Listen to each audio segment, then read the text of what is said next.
और मध्य प्रदेश से भी रिएक्शन आ जाना चाहिए।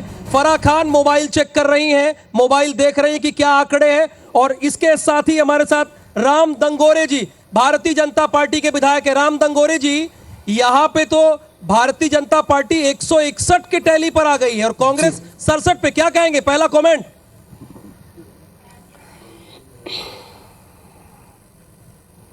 देखिए, ये भारतीय जनता पार्टी कोई चुनावी समय में काम करने वाली पार्टी नहीं है।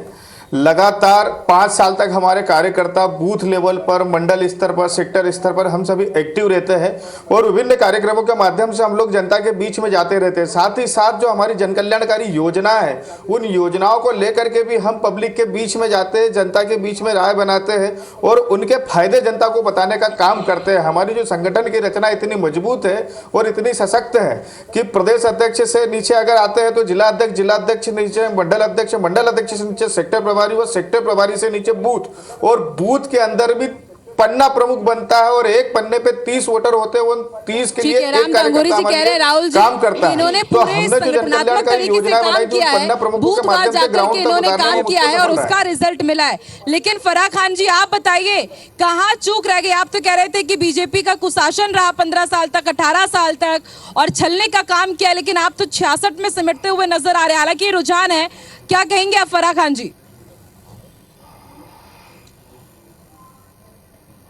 बिल्कुल आपने सही कहा। हालांकि ये रुझान है और ये रुझान है, ये फ्लक्चुएट होते रहेंगे और कुछ ही समय बाद आप देखेंगे कि जिस तरह से सुबह कुछ और रुझान थे जो पूरे कांग्रेस के पक्ष में थे, फिर धीरे धीरे बीजेपी के पक्ष में जा रहे हैं और इसी तरह समय बदलेगा और फिर से रुझान कांग्रेस के पक्ष में होंगे। और जो इतनी सारी बातें हमारे सहयोगी यहाँ पर बैठे हुए बीजेपी प्रवक्ता जो बैठे हुए हैं वो बता रहे थे, इतनी कल्याणकारी काम इन्होंने किए हैं, इतने विकास कार्य इन्होंने किए हैं, तो जनता ने क्यों इनको नकारा? क्यों इनकी विकास यात्रा जब निकली, जनता ने इनके जो नेता थे जो विकास यात्रा कर रहे थे उनको दौड़ा कर भगाए, जनता ने उनको काले झंडे दिखाए। यही हाल इनकी जन आशीर्वाद यात्रा का रहा, उसमें भी जनता ने इनको पूरी तरह से नकार दिया और जनता को इकट्ठा करने के लिए इनको स्टेज से अश्लीलता तक परोसनी पड़ी ताकि, लेकिन फिर भी जनता ने उस झांसे में भी नहीं आई। तो ये लेकिन जो लगातार इलेक्शन ब्रेकिंग आ रही है मध्य प्रदेश की, वो भी अपडेट हम अपने दर्शकों को दे दें। बुधनी से सीएम शिवराज सिंह चौहान 45,000 मतों से आगे चल रहे हैं, लेकिन गौरी शंकर बिसेन बालाघाट की हाई प्रोफाइल सीट, वहां से वो पीछे चल रहे हैं। एक एक कर हम आपको पूरा अपडेट दे रहे हैं। नरेला से मंत्री विश्वास सारंग आगे चल रहे हैं। हुजूर से रामेश्वर शर्मा जो उनकी परंपरागत सीट रही है 21,000 वोटों से आगे चल रहे हैं। और अशोक रोहानी लगातार जबलपुर कैंट से जीतते रहे हैं। उनके पिताजी ईश्वर दास रोहानी भी यहाँ से जीतते रहे, वो भी आगे चल रहे हैं। 45,000 वोट से सीएम शिवराज सिंह चौहान आगे, लखन घनघोरिया 30,000 वोट से आगे, यानी कि यहाँ पर बीजेपी को पटकनी मिलने वाली है। नरेला से मंत्री विश्वास सारंग 4500 वोट से आगे और बीच में एक वक्त आया था जब पीछे भी चल रहे थे विश्वास सारंग। हुजूर से रामेश्वर शर्मा 21,000 वोट से आगे, काफी अच्छी खासी लीड उन्होंने ले ली है। जबलपुर कैंट से अशोक रोहानी आगे चल रहे हैं और भी जो महाकौशल संभाग की सीटें हैं उसका भी अपडेट हम आपको दे रहे हैं। शरण शर्मा नर्मदापुरम से आगे। इलेक्शन ब्रेकिंग न्यूज, एक बड़ी खबर इलेक्शन ब्रेकिंग न्यूज में। बुधनी से सीएम शिवराज सिंह चौहान आगे 45,000 वोटों से और इसी के साथ एमपी के रुझानों में भारतीय जनता पार्टी को प्रचंड बहुमत की ओर बढ़ती दिख रही है। एमपी बीजेपी की पहली सूची 39 उम्मीदवारों में 28 आगे हैं। भोपाल में 5 सीट पर भाजपा, 2 पर कांग्रेस की बढ़त है, 5 पर भारतीय जनता पार्टी और जबलपुर की 8 सीट में से 7 पर भारतीय जनता पार्टी आगे चल रही है। इस बीच एक बड़ा अपडेट, ग्वालियर की 6 सीटों पर बीजेपी को बढ़त मिलती हुई दिख रही है। एक और बड़ी ब्रेकिंग न्यूज, मंत्री बहुत बड़ा मार्जिन है 21,000 वोट और बमोरी से मंत्री महेंद्र सिंह सिसोदिया पीछे, बमोरी से मंत्री जी पीछे चल रहे हैं। इसमें बड़ी खबर है, राऊ से जीतू पटवारी 15,000 वोटों से आगे। ये अपने क्षेत्र में बहुत एक्टिव रहते हैं। बालाघाट से गौरी शंकर बिसेन पीछे, इनकी बेटी को टिकट मिला था लेकिन उनकी तबीयत खराब होने से इन्होंने नामांकन कर दिया था। खरगापुर से राहुल सिंह लोधी 65,100 वोटों से पीछे। एमपी के बाद राहुल जी, अब हम दे देते हैं छत्तीसगढ़ का update. Korba high profile seat, Jaisingh Agrawal 13,000 seat से पीछे चल रहे हैं और पहला नतीजा क्या है? सबसे पहला नतीजा आईबीसी 24 पर सबसे पहला IBC 24 पर, इसीलिए नतीजा क्या है कहते हैं हम लोग। ये भी बता रहे हैं अपने दर्शकों को, IBC 24 पर सबसे तेज नतीजा, पहला नतीजा कुणाल चौधरी कांग्रेस के बड़े नेता और पूर्व में मंत्री कुणाल चौधरी हार गए। काला पीपल से हार चुके हैं कुणाल चौधरी। विधायक थे घनश्याम चंद्रवंशी ने इन्हें हरा दिया है। कुणाल चौधरी काला पीपल से लगातार ये सीट रही है कांग्रेस की, और कुणाल चौधरी काला पीपल से हार गए हैं। MP का सबसे पहला नतीजा, विधायक और अपनी पार्टी के तेज तर्रार विधायकों में गिनती इनकी होती थी, वो हार गए। पहला नतीजा आ गया है, मध्य प्रदेश का पहला नतीजा और काला पीपल से। और देखिए रुझान आ रहे थे और 12:15 बजे है, यानी कि अब नतीजों की तरफ हम बढ़ चुके हैं। और जो एग्जिट पोल आए थे, और देखिए एग्जिट पोल इससे कहीं अलग थे और एकदम तस्वीर अलग लग रही है, मध्य प्रदेश की भी, छत्तीसगढ़ की भी। और पहला नतीजा IBC 24 पर सबसे पहले आप यहाँ पर तमाम राउंड की गिनती हो चुकी है। घनश्याम चंद्रवंशी ने कुणाल चौधरी को 11,000 वोट से हरा दिया है। बहुत बड़ी ये जीत, मध्य प्रदेश का सबसे पहला नतीजा, 11,000 वोट से कुणाल चौधरी हार गए। राम डंगोरे जी से सबसे पहला जवाब। यहाँ पर एक बड़ी खबर ये है कि कुणाल चौधरी हार गए हैं, पहला नतीजा। जी, अभी और देखते जाइए, 5-10 मिनट में और अच्छे नतीजे आएंगे। भारतीय जनता पार्टी की निश्चित रूप से प्रचंड जीत होने के लिए जा रही है और अपेक्षा से अच्छी जीत होने वाली। जिस प्रकार इसको कांटे की टक्कर बताया जा रहा था, ऐसा कुछ भी नहीं था। और कांग्रेस जो सरकार 2018 में बनी थी, इन्होंने जो वादे करे थे, झूठे वादे करे थे, उसके दम पर इन्होंने सरकार तो बना ली, लेकिन जनता के विश्वास पर खरा नहीं उतर पाया। हार गए हैं, ये पहला रिजल्ट है, रुझान नहीं है।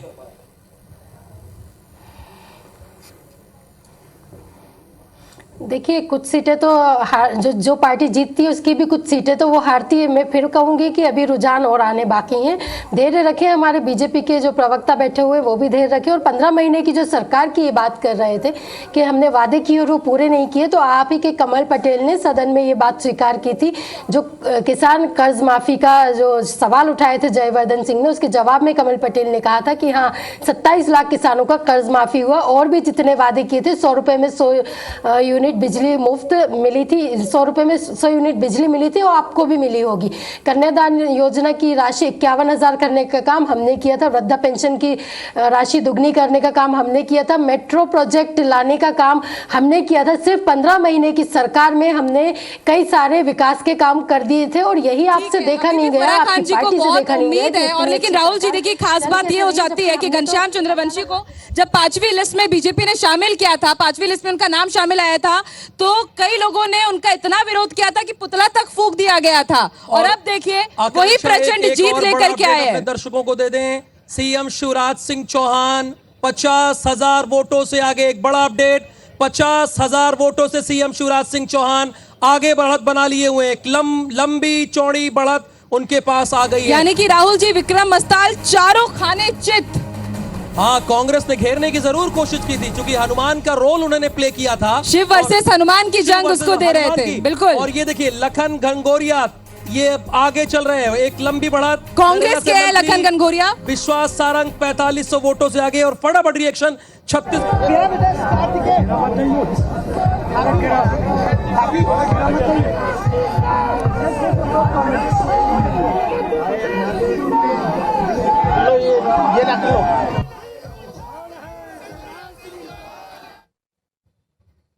कार्तिकेय बहुत बड़ी भूमिका। नतीजा स्पष्ट है, बीजेपी भारी बहुमत की तरफ जा रही है, कैसे देखते हैं आप इस परिणाम? मैं मध्य प्रदेश के एक एक जनता जनार्दन सभी को मैं नमन करता हूं, मैं प्रणाम करता हूं, धन्यवाद अर्पित करना चाहता हूं कि पूर्ण विश्वास उन्होंने भारतीय जनता पार्टी पर जताया। भाजपा की डबल इंजन की सरकार, प्रधानमंत्री नरेंद्र मोदी जी का नेतृत्व, गृह मंत्री अमित शाह जी और राष्ट्रीय अध्यक्ष जेपी नड्डा जी का मार्गदर्शन, और मध्य प्रदेश में भाजपा का एक एक कार्यकर्ता, शिवराज सिंह जी का नेतृत्व, जनहितैषी जो नीतियां उन्होंने क्रियान्वयन की हैं, उसी का फल है कि आज मध्य प्रदेश का एक एक जनार्दन असीम बहुमत के साथ, मैंने भी जो सोचा था उससे कई गुना ज़्यादा आज भाजपा के पक्ष में आया है।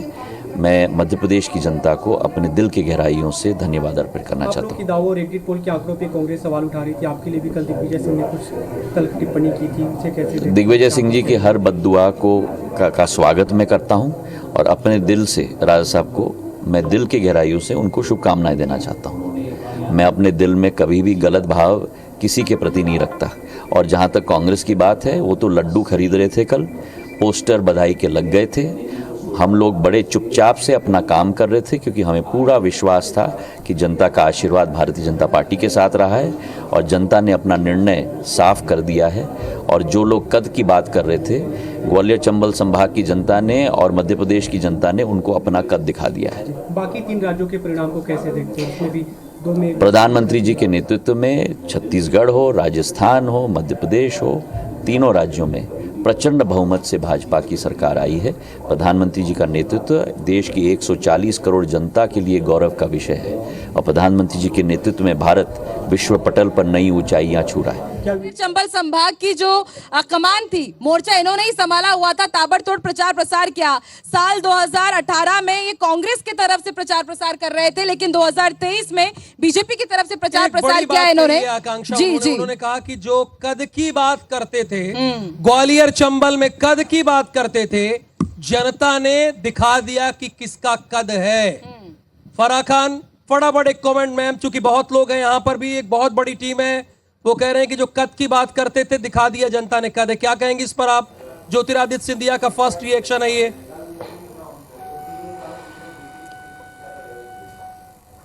देखिए, जो अपने ही ड्राइवर से चुनाव हार जाते हैं वो कद की बात कर रहे हैं तो बड़ी आश्चर्य की बात होती है। और जो अपने स्वार्थ के लिए हजारों करोड़ रुपया डकार कर अपनी विचारधारा को बदल देते हैं। 2020 से पहले तक वो ये सारी बोलते थे। तो मैं ऐसे इंसान पर मैं बहुत ज्यादा टिप्पणी नहीं करना चाहती हूँ। मुझे अभी भी उम्मीद है कि रुझान जो है वो जल्दी हमें बदलते हुए नजर आएंगे। चलिए ठीक है, रुझान कितने नतीजों में तब्दील?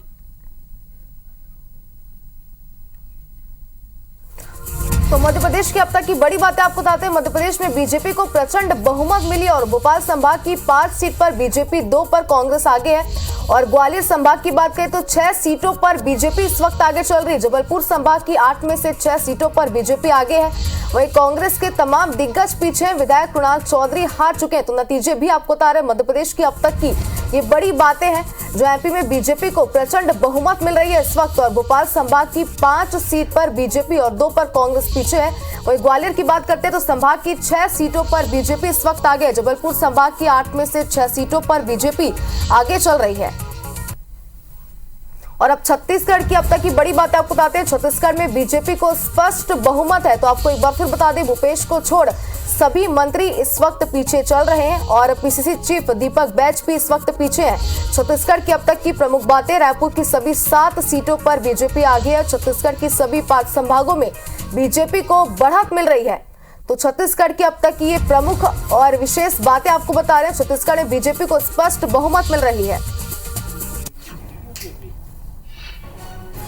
और चलिए बड़ी खबर इस वक्त की, रायपुर शहर की सभी 4 सीटों पर बीजेपी इस वक्त आगे चल रही है। और आपको बता दें कि रायपुर दक्षिण में बृजमोहन अग्रवाल 17,800 वोट से आगे चल रहे हैं। तो इस वक्त ये बड़ी खबर आपको बता रही, इलेक्शन ब्रेकिंग है ये। पाटन सीट से सीएम भूपेश बघेल 2,470 वोट से इस वक्त आगे चल रहे हैं। अंबिकापुर से टीएस सिंहदेव 7,000 वोट से पीछे चल रहे हैं।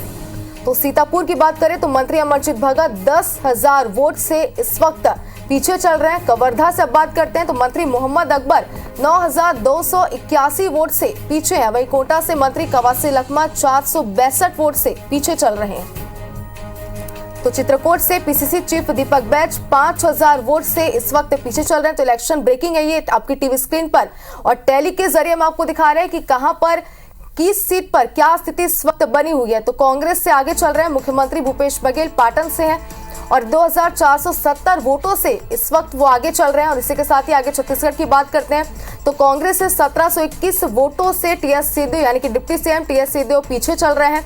और टीवी स्क्रीन पर लगातार आपको वो नाम भी दिखा रहे हैं, प्रत्याशियों के नामों के साथ उनकी सीट भी आप देख सकते हैं।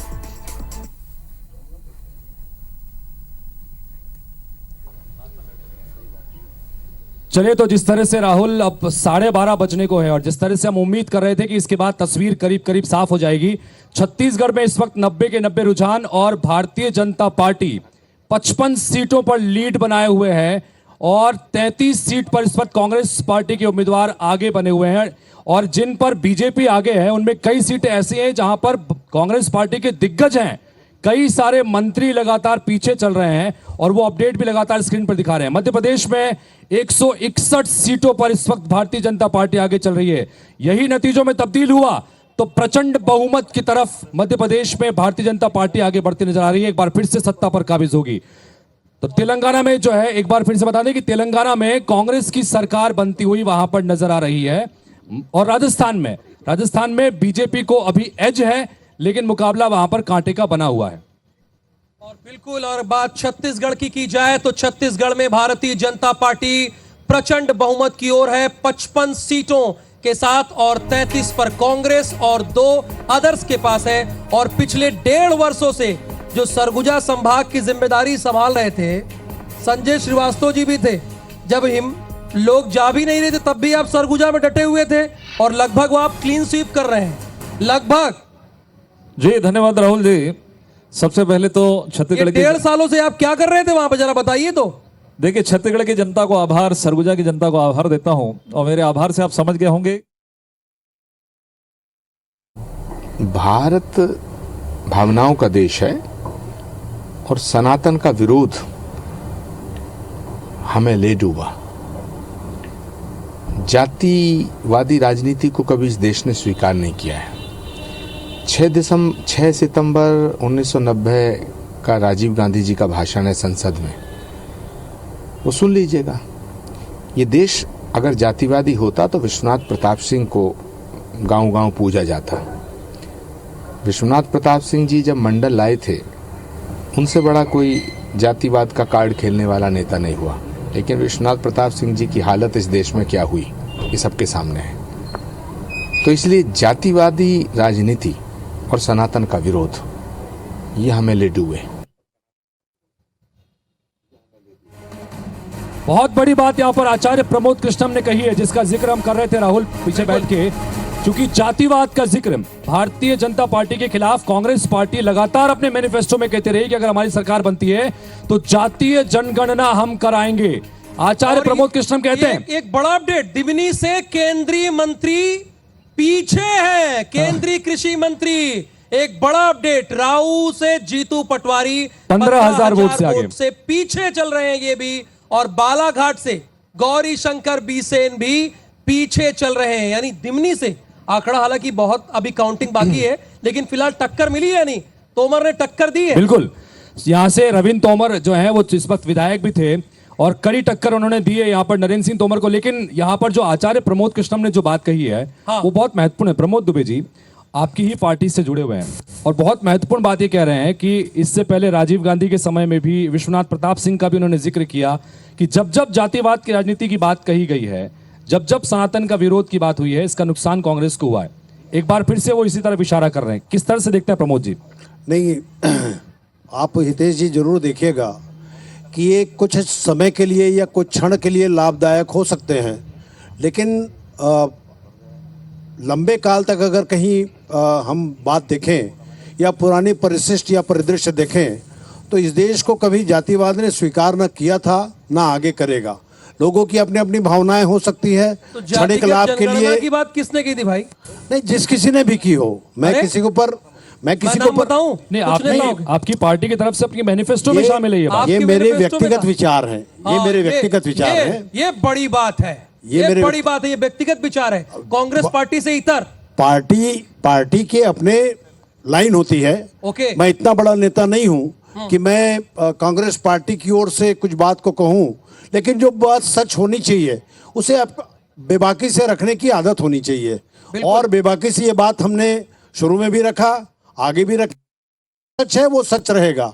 किसी के बोलने से, किसी के बहकाने से जो सच है वो झूठ में परिवर्तित नहीं हो सकता, जो झूठ है वो सच में परिवर्तित नहीं हो सकता। इसलिए तो जिस स्पष्टवादिता से आचार्य प्रमोद कृष्णम ने बात कही है, उसी साफगोई से यहाँ पर प्रमोद जी भी बात कर रहे हैं। वो भी प्रमोद हैं, आप भी प्रमोद हैं। प्रमोद जी कह रहे हैं कि मैंने शुरू में भी इसका विरोध किया और अभी भी मैं साफ गोई से कह रहा हूं कि ये नहीं होना चाहिए था, जातिगत जनगणना के ये मुखालफत कर रहे जी रवि भोई जी, आपसे भी इस पर, चूंकि जातिगत जनगणना की बात यहां पर कही गई, सनातन का विरोध भी मध्य प्रदेश में भी लगातार निकल के सामने आया, जिसका असर छत्तीसगढ़ में भी देखने को मिलेगा, इसमें कोई दो राय नहीं है। क्या आपको लगता है कि आचार्य प्रमोद कृष्णम जो बात कह रहे हैं ये वाकई में सही बैठा है इस कम से कम अब तक के सिनेरियो को देखते हुए? जी हितेश जी, ये सही है।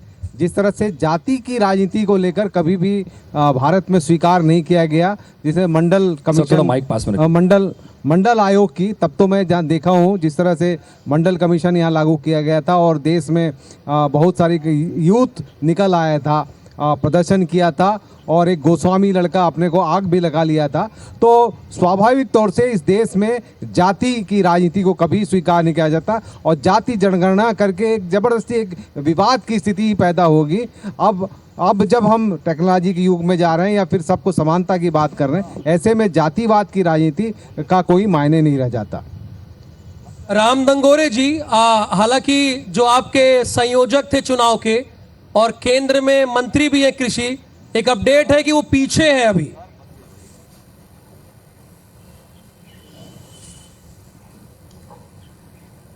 रुझान आने बाकी है बहुत से, और जो जीत है वो साफ दिखाई दे रही है। कुछ सीटों पर गड़बड़ हो सकती है, उसको भी नकारा नहीं जा सकता, लेकिन भारतीय जनता पार्टी प्रचंड बहुमत से जीत रही है। ये आपका भी सर्वे है, हम लोगों का भी सर्वे है और दूसरे एजेंसियों का भी सर्वे है। और जिस प्रकार कांग्रेस को बहुमत मिला था 2018 में, बहन जी कह रही थी कि 27 लाख किसानों का कर्जा माफ हुआ, तो कोई एक किसान बता दे जिसका 2 लाख रुपए कर्जा माफ हुआ हो। इन्होंने 800 रुपए, मुझे बोलने दीजिए, मुझे बोलने दीजिए। आपके कमल पटेल से पूछिए ये सवाल, आप अपने कमल पटेल से पूछिए सदन में क्या वो झूठ बोल रहे थे? सदन में क्या कमल पटेल झूठ बोल रहे थे? सदन में कमल पटेल आपके शिवराज सिंह जी के 1000 रुपए कर्जा माफ हुआ। इन्होंने कहा युवाओं को हम रोजगार देंगे, युवाओं को हम बेरोजगारी भत्ता देंगे।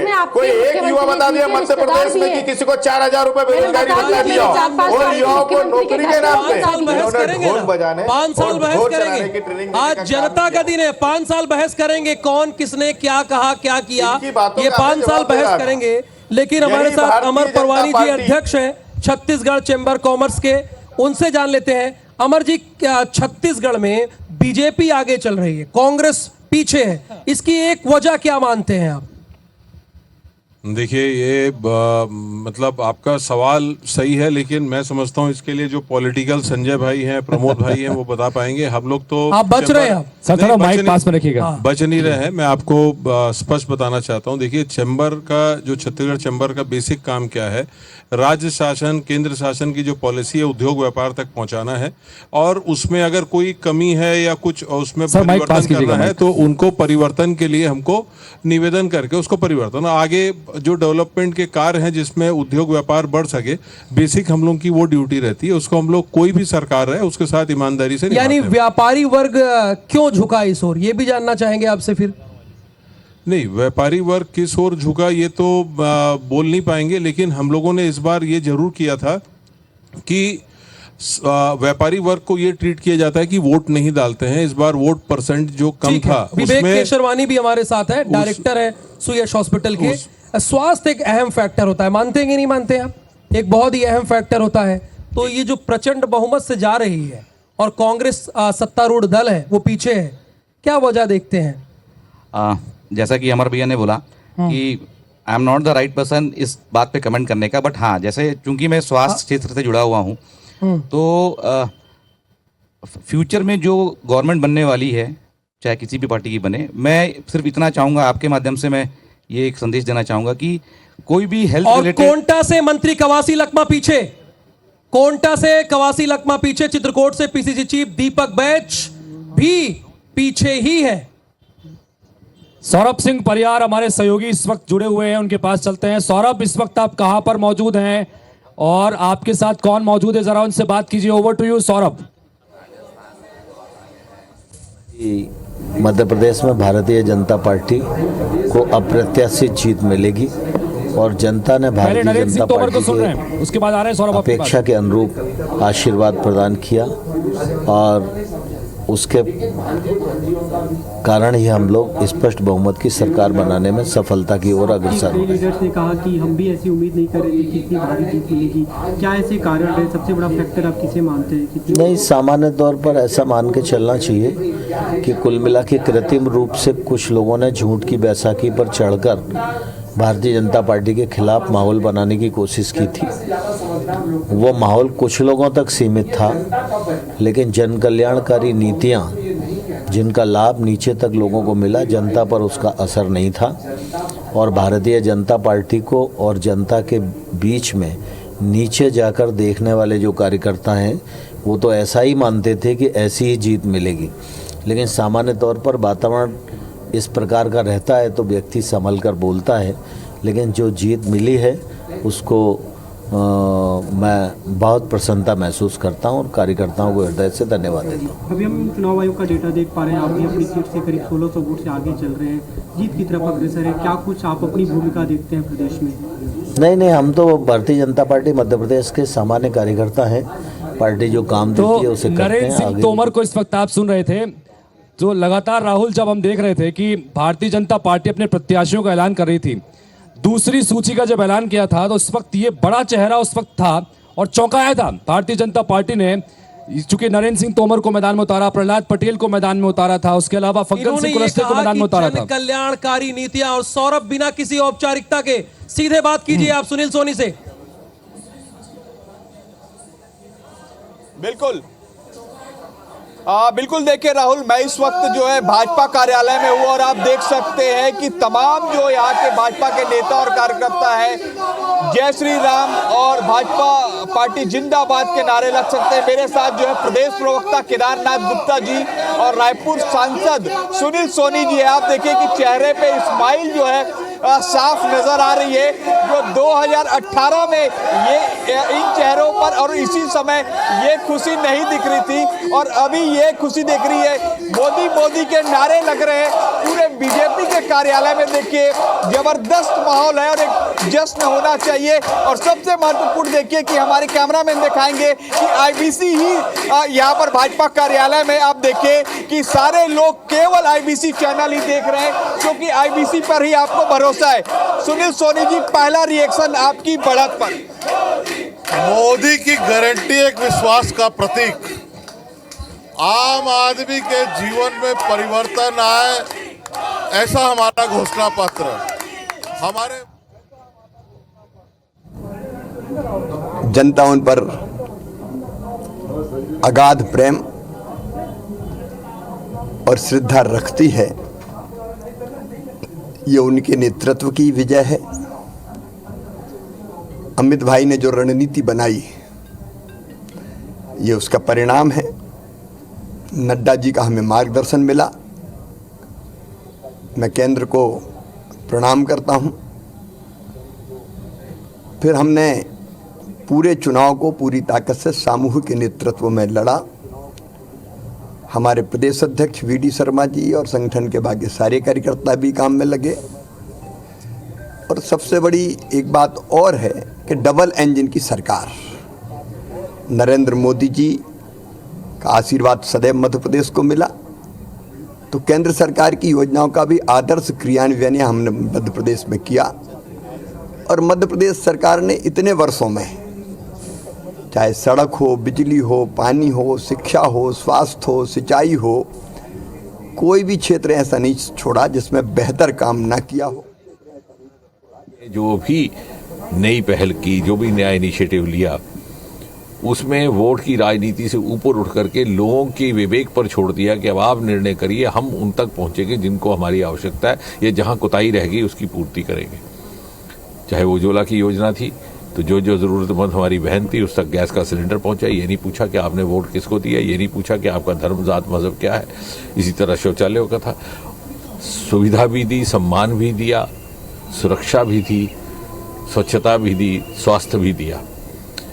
और मैं तो कहूँगा कि इस चुनाव से एक बार फिर से प्रमाणित हो गया कि मोदी जी एक बड़ा अपडेट है, एक बड़ा अपडेट है। भारतीय जनता पार्टी ने राजनांद गांव से जिसकी शुरुआत की थी उसका अपडेट बता दें।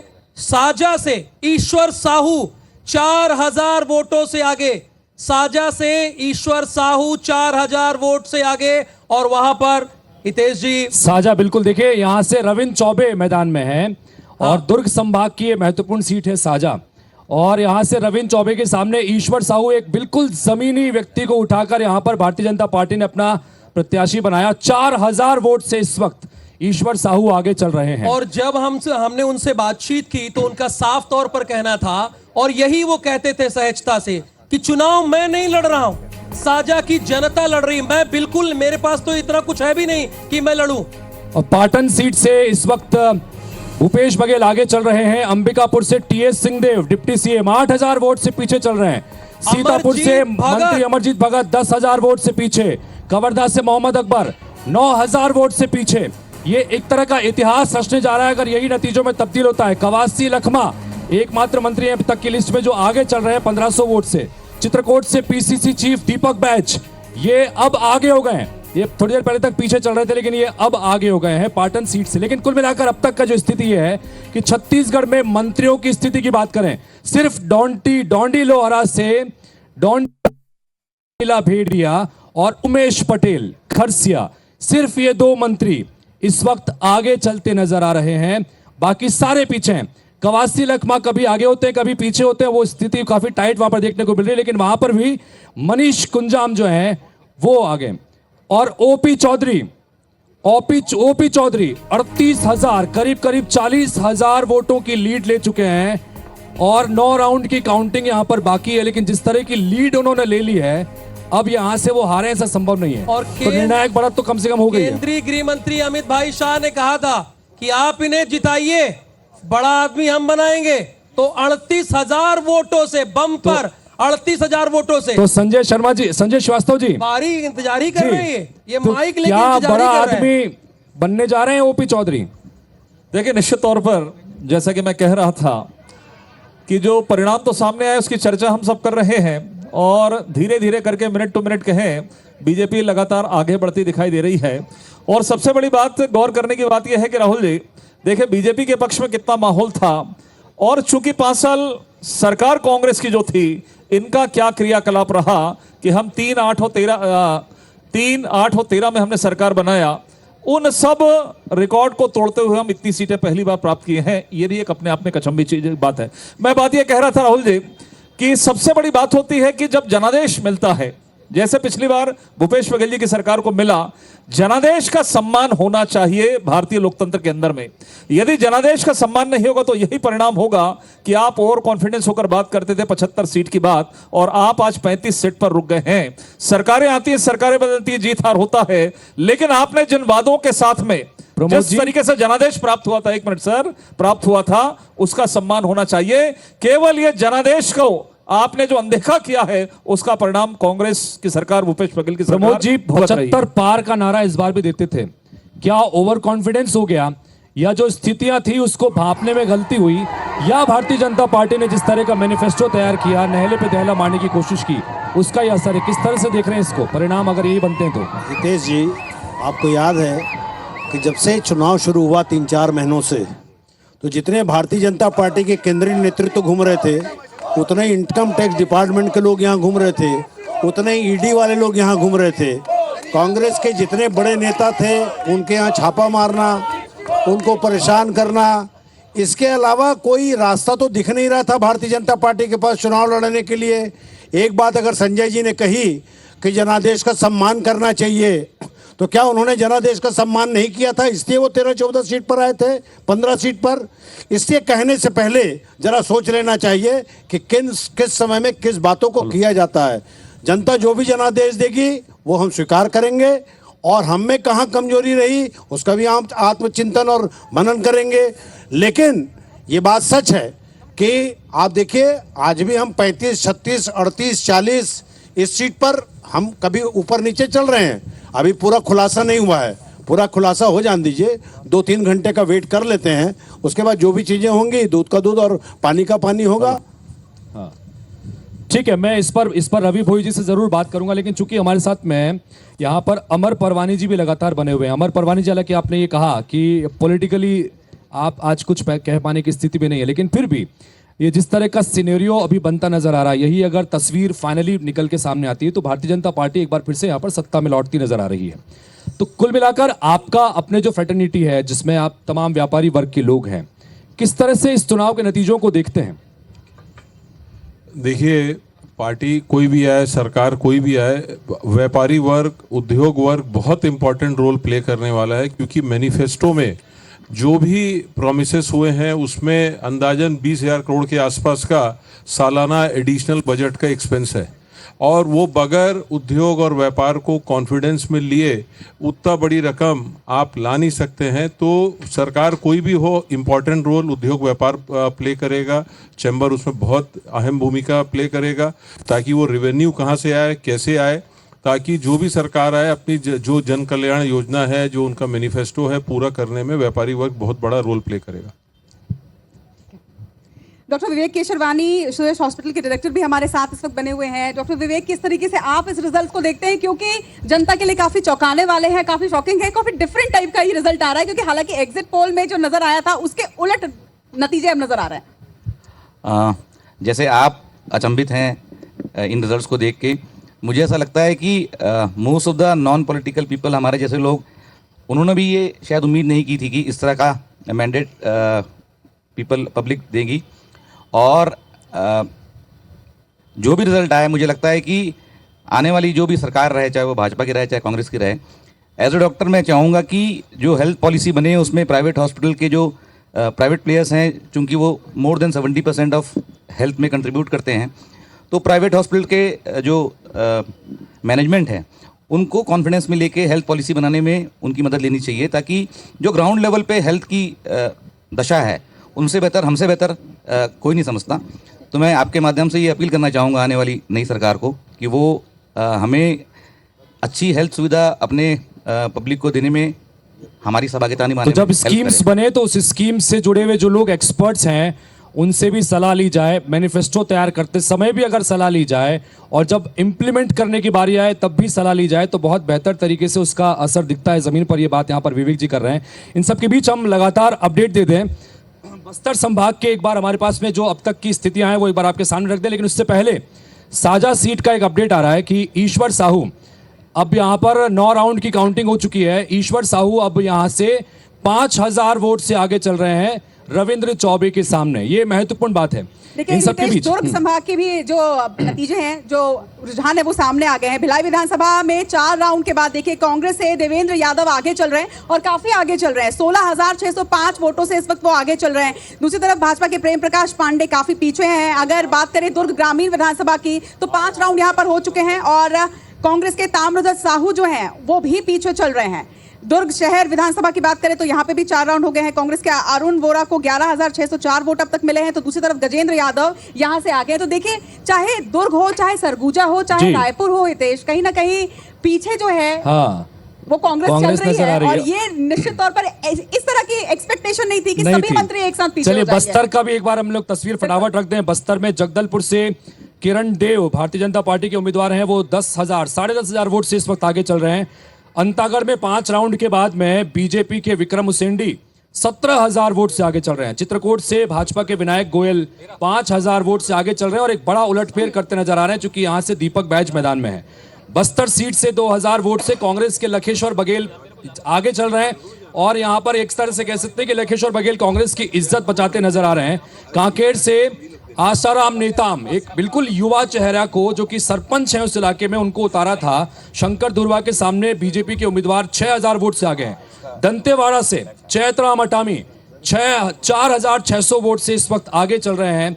यहां से छबिंद्र कर्मा को उतारा था मैदान में, कर्मा परिवार की विरासत, यहां से वो आगे बनाने की कोशिश में थे। बीजापुर से कांग्रेस 4,547 वोट से विक्रम मंडावी आगे चल रहे हैं।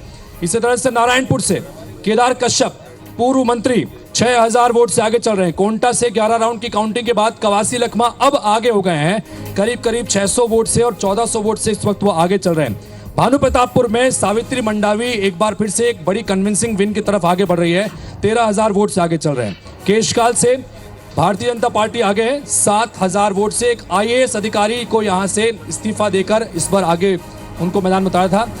राजनांदगांव से इस वक्त रमन सिंह 25,000 वोट की निर्णायक बढ़त ले चुके हैं। अरुण साव लोरमी से 16,000 वोट से आगे चल रहे हैं। इन तमाम जो अब तक के रुझान हैं छत्तीसगढ़ के, उसकी रोशनी में रवि भोई साहब आपसे जानना चाहेंगे कि एक एक दिग्गज चेहरे जिसका हम जिक्र लगातार कर रहे हैं, मंत्रियों में सिर्फ 3 मंत्री ऐसे हैं जो इस वक्त आगे चल रहे हैं, बाकी सब पीछे हैं।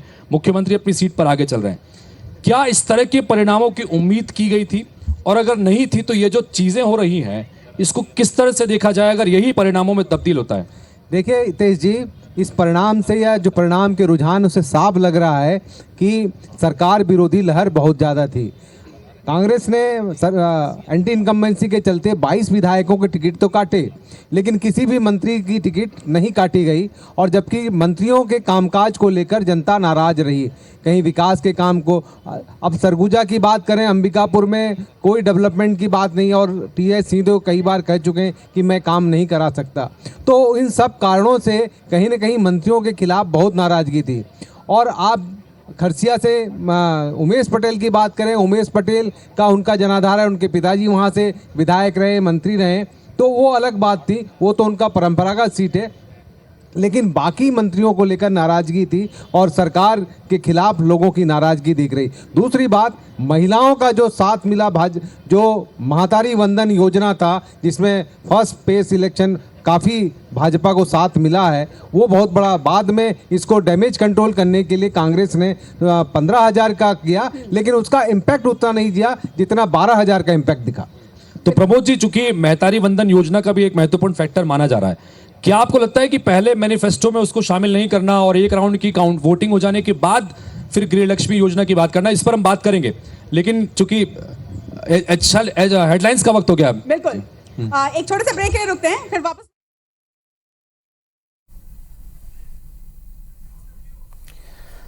तो अब तक की बड़ी बातें बता दें आपको। मध्य प्रदेश में बीजेपी की लहर है, 60 सीटों पर लगातार गिनती जारी। काला पीपल से भी कांग्रेस के विधायक कुणाल चौधरी आगे हैं। दिमनी से केंद्रीय मंत्री नरेंद्र सिंह तोमर पीछे हैं।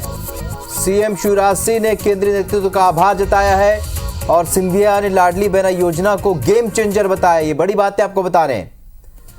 तो मध्य प्रदेश में अब तक की बड़ी बातें, 60 सीटों पर सिमट गई है कांग्रेस और काला पीपल से कांग्रेस के विधायक कुणाल चौधरी हार गए।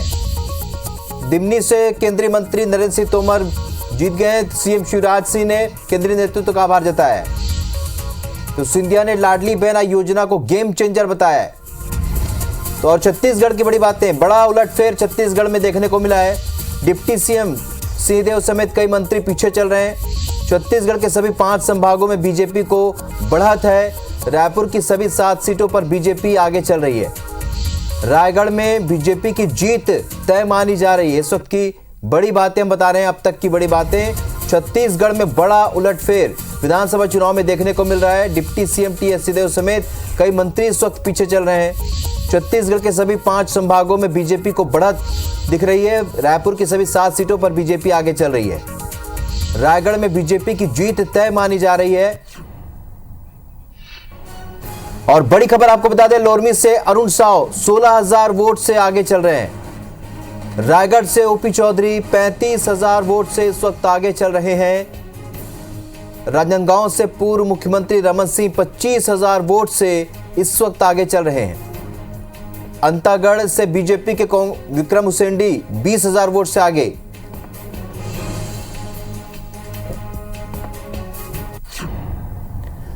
इस बीच आपको बता दें कि कांग्रेस के सांसद विवेक तनखा ने ईवीएम पर सवाल उठाए। क्या कहा है उन्होंने, सुनाते हैं आपको। हमको डिसअपॉइंटमेंट है कि अगर पब्लिक रुझान एक दिखता है लोगों को और प्रेस को दिख रहा था, मीडिया को दिख रहा था, आप लोग छाप रहे थे, आप लोग बोल रहे थे, और जब वोट को परिवर्तित देख के दिखता है तो इसका मतलब कहीं ना कहीं मैं किसी तरफ अभी इशारा नहीं कर रहा हूँ। आगे की स्ट्रेटेजी क्या है सर? आज तो चुनाव कंप्लीट हो गया। तो आपने सुना विवेक तनखा को। और बुधनी से सीएम शिवराज 51,000 वोट से आगे चल रहे हैं। और जबलपुर पूर्व से लखन घनघोरिया 30,000 वोट से इस वक्त आगे चल रहे हैं। बड़ी अपडेट आपको बता रहे हैं, नरेला से मंत्री विश्वास सारंग 4500 वोट से इस वक्त आगे हैं। हुजूर से रामेश्वर शर्मा 21,000 वोट से इस वक्त आगे चल रहे हैं। जबलपुर कैंट से अशोक रोहाणी इस वक्त आगे चल रहे हैं। नर्मदापुरम से शीता शरण शर्मा भी इस वक्त आगे चल रहे हैं। तो खंडवा की 3 सीटों पर बीजेपी को निर्णायक बढ़त मिलती नजर आ रही है। तो आपको बता दें कि इस वक्त की बड़ी अपडेट आप देख रहे हैं टेलीविजन स्क्रीन पर। मध्य प्रदेश की बात करें तो 167 सीट पर इस वक्त कांग्रेस को रुझानों में बढ़त है, बीजेपी को बढ़त है। वही कांग्रेस को 60 सीटों पर रुझानों में बढ़त दिख रही है, अन्य को 3 सीटों पर बढ़त दिख रही है। वहीं छत्तीसगढ़ की अगर बात करें तो छत्तीसगढ़ में भी बीजेपी को 53 सीटों पर, कांग्रेस को 36 सीटों पर और अन्य को 1 सीट पर बढ़त नजर आ रही है। तो निर्णायक बढ़त की ओर दोनों जगहों, दोनों ही प्रदेशों में इस वक्त बीजेपी नजर आ रही है। 165 सीटों पर बीजेपी इस वक्त मध्य प्रदेश में बढ़त बनाए हुए है, 62 पर कांग्रेस और अन्य पर 3 इस वक्त लगातार बढ़त बनाए। इसी प्रकार छत्तीसगढ़ की बात करें, बीजेपी 53 सीटों पर, कांग्रेस 36 सीटों पर और अन्य 1 सीट पर। तो दोनों ही प्रदेशों में इस वक्त बीजेपी के प्रत्याशी लगातार बढ़त बनाए हुए हैं। कांग्रेस के जो प्रत्याशी हैं और बीजेपी के प्रत्याशी, इनके ग्राफिक्स के जरिए आप समझ सकते हैं कि कौन से प्रत्याशी कहां से इस वक्त आगे चल रहे हैं। मध्य प्रदेश का हम हाल बता रहे हैं आपको। कमलनाथ इस वक्त कांग्रेस से आगे चल रहे हैं, छिंदवाड़ा सीट से प्रत्याशी। और इसके अलावा नरेंद्र सिंह तोमर दिमनी से इस वक्त पीछे चल रहे हैं।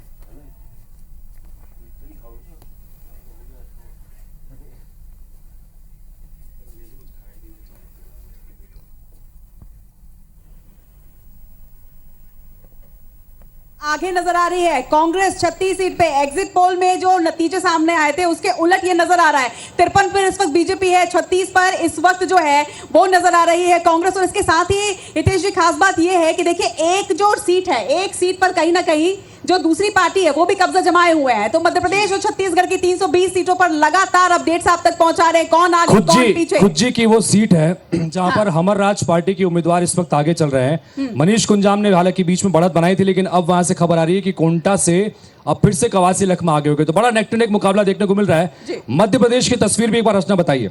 बिल्कुल, मध्य प्रदेश की अगर हम बात करें तो देखिए मध्य प्रदेश में विंध्य की अगर बात करें तो 30 सीटें हैं। यहाँ पर बीजेपी 23 में आगे है, कांग्रेस 7 में आगे है। अन्य को फिलहाल यहाँ पर कोई सीट नहीं मिली हुई है, लेकिन विंध्य में 23 में बीजेपी और 7 में कांग्रेस। वही महाकौशल की अगर हम बात करते देखिए तो 38 सीटें हैं। बीजेपी इस वक्त 22 में लीड बनाए हुए हैं, तो वहीं 16 पर इस वक्त कांग्रेस है। अलग अलग रीजन की अगर हम बात बताएं, खुरई से कांग्रेस आगे है, सुर्खी से भी बात करें तो कांग्रेस आगे। इसी तरह से देवरी की अगर हम बात करें तो इस वक्त देवरी से बीजेपी जरूर आगे, रेहली से भी बीजेपी ने लीड बनाई हुई है।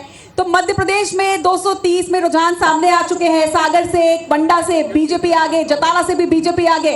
तो कई सीटें, बहुत कम सीटें ऐसी हैं जहां पर कांग्रेस जो है वो आगे नजर आ रही है। नमस्कार। चलिए, तो इस वक्त चूंकि पूरी तस्वीर भी अब आपके सामने रख रहे हैं, मध्य प्रदेश में ये साफ होता जा रहा है कि एक बार फिर से भारतीय जनता पार्टी की सरकार प्रचंड बहुमत के साथ इस वक्त आगे चल रही है। 8 राउंड की काउंटिंग हो गई है पाटन में और भूपेश बघेल इस वक्त वहां पर बढ़त बनाए हुए हैं लगातार। और 52 सीट पर इस वक्त भारतीय जनता पार्टी आगे है छत्तीसगढ़ में। और एक लग रहा है कि अगर यही नतीजों में तब्दील होता है तो भारतीय जनता पार्टी परिवर्तन के साथ में यहां पर सत्ता पर काबिज होने की स्थिति भी नजर आ रही है। इन सब के बीच हमारे साथ में नया पैनल जुड़ गया है, एक बार तारुफ करा दे। हमारे साथ में केदार गुप्ता जी जुड़ रहे हैं, भारतीय जनता पार्टी के बड़े प्रखर प्रवक्ता हैं। बहुत बहुत स्वागत है आपका। हमारे साथ में राजेंद्र तिवारी जी कांग्रेस पार्टी के वरिष्ठ नेता हैं, वो भी इस वक्त जुड़ रहे हैं स्टूडियो की। मैं आप इन दोनों नेताओं को लंबे समय तक लगातार आपस में बहस करते हुए देख चुके हैं, आज यहाँ से भी इनसे बात करेंगे। हमारे साथ में रविंद्र ब्रह्मे जी हैं, जाने माने अर्थशास्त्री हैं और जब भी अर्थ जगत की बात होती है हम आपसे जरूर संपर्क करते हैं। और हमारे साथ में वरिष्ठ पत्रकार बाबूलाल शर्मा जी भी यहाँ से जुड़ रहे हैं और IBC 24 के editor in chief Ravikant Mittal ji भी जुड़ गए हैं, क्योंकि अब आपकी प्रतिक्रिया भी बहुत महत्वपूर्ण हमारे लिए हो जाएगी। हितेश, आगे बढ़े उससे पहले हम IBC के इस मंच से इस समय हम ये डिक्लेयर करना चाहते हैं कि मध्य प्रदेश में बीजेपी जीत गई है। अब जो नतीजे, जो रुझान जो भी हैं, अब उसमें बहुत ज्यादा बदलाव नहीं होने वाला है। तो इस समय 1 बजे हम IBC की तरफ से ये घोषणा करते हैं कि मध्य प्रदेश में बीजेपी निर्णायक तौर से जीत के रास्ते पर है अब कोई भी इतना बड़ा बदलाव नहीं हो सकता कि इसमें बहुत अंतर आए। लेकिन अभी छत्तीसगढ़ पे हम वेट करेंगे। Chhattisgarh is close to call still we think. लेकिन मध्य प्रदेश बीजेपी अच्छी तरह से जीत चुकी है। शिवराज ने वहां पे मेहनत की। शिवराज की जो योजना थी वो गेम चेंजर रही, जिस तरीके का हम देखते रहे। और बाकी जो हमारे साथ मेहमान जुड़े हैं वो इस पे बात करेंगे। जी बिल्कुल। तो शर्मा जी हैं हमारे साथ, भोपाल स्टूडियो से कांग्रेस के प्रवक्ता हैं, गोविंद मालू जी हैं बीजेपी प्रवक्ता हैं। तो आप दोनों का भी बहुत बहुत स्वागत है। और अगर बात करें हम छत्तीसगढ़ की, तो जैसा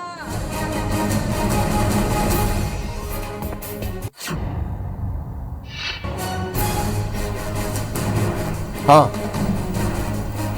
तो इस वक्त की बड़ी खबर आपको बता दें, आखिरी राउंड बाकी है और 10,000 वोट से फग्गन सिंह कुलस्ते इस वक्त पीछे चल रहे हैं। तो बड़ी अपडेट आपको बता दें, निवास से केंद्रीय मंत्री फग्गन सिंह कुलस्ते की हार तय मानी जा रही। जिस तरीके से वो पिछड़े हुए हैं, आखिरी राउंड बाकी है। 10,000 वोट से लगातार कुलस्ते पीछे चल रहे हैं और निवास से केंद्रीय मंत्री फग्गन सिंह कुलस्ते की हार तय मानी जा रही है। यहां से प्रत्याशी हैं और लगातार अपडेट पहुंचा रहे हैं आपको। 90 छत्तीसगढ़ की 90 सीटों पर, सभी सीटों पर इस वक्त रुझान मिलने शुरू हो गए हैं, जिसमें 52 सीट पर फिलहाल बीजेपी की बढ़त दिख रही है, 36 पर कांग्रेस और 2 पर अन्य बढ़त बनाए हुए नजर आ रहे हैं। वहीं अगर मध्य प्रदेश की बात करें तो मध्य प्रदेश में भी अब तस्वीर कहीं साफ होती नजर आ रही है। 164 सीट पर बीजेपी, 63 पर कांग्रेस और 3 पर अन्य बढ़त बनाए हुए लगातार अपडेट हम पहुंचा रहे हैं।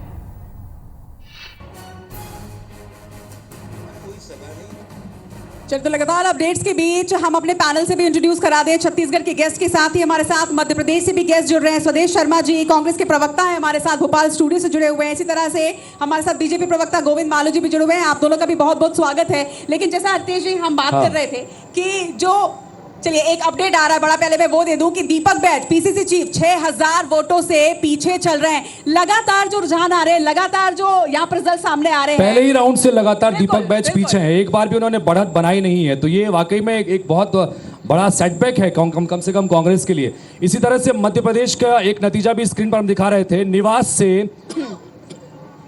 चलिए, सावित्री मंडावी इस वक्त निर्णायक बढ़त बनाए हुए हैं। मैं टीम से चाहूंगी कितने हजार वोट से हैं वो भी जरा हमें बताएं। लेकिन सावित्री मंडावी निर्णायक बढ़त बनाते हुए यहाँ पर नजर आ रही हैं। इस बीच हमारे साथ जो पैनल है तेजी, हम उनसे भी बात करेंगे। राजन तिवारी जी, एक पिक्चर अभी तक क्लियर तो नहीं हुई है, लेकिन एक बड़ा उलटफेर ये है, एग्जिट पोल में भी ये सामने नहीं आया था, एग्जिट पोल की भी बिल्कुल उलट है। आप बिल्कुल ठीक कह रही हैं, ये अप्रत्याशित है और हम लोगों ने तो बिल्कुल कल्पना नहीं किया था। हमको लगता था कि हमारी सरकार अच्छे खासे बहुमत के साथ में बनेगी। थोड़ा पास उसका कारण ये था कि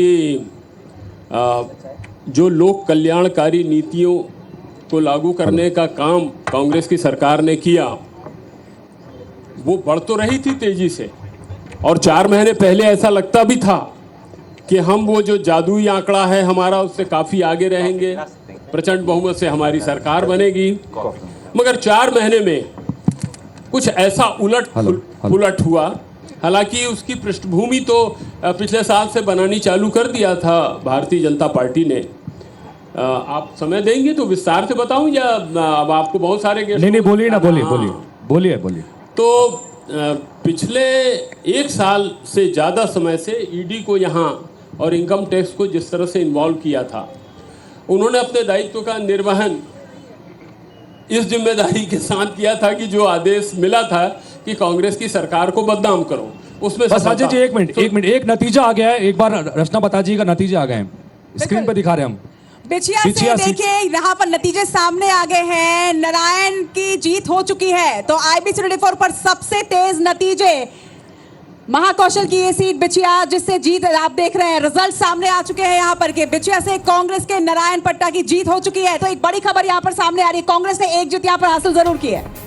जी राजन जी अपनी बात। तो एक तरफ तो उन्होंने जिस तरह की भूमिका बनाई और उसके बाद मैं तो कांग्रेस का वरिष्ठ नेता हूँ, कांग्रेस चुनाव हारती है जीतती है, पिछले 50 साल से मैं देख रहा हूँ। तो ये हमारे जैसे निष्ठावान कांग्रेस के कार्यकर्ताओं के लिए राजनीतिक क्षेत्र का एक अध्याय है। हम लोगों ने बहुत जीत भी देखी है, बहुत पराजय भी देखी है। ये पराजय निश्चित रूप से अप्रत्याशित थी और पराजय नहीं हुई है, पराजय की दिशा में बढ़ रहे हैं आप लोगों के कथनानुसार। नहीं तो मैंने तो 2013 में ये भी देखा था भाई कि 52 सीट में कांग्रेस आगे चल रही थी और बाद में हम चुनाव हार गए थे मित्तल जी। हाँ, तो वो भी है।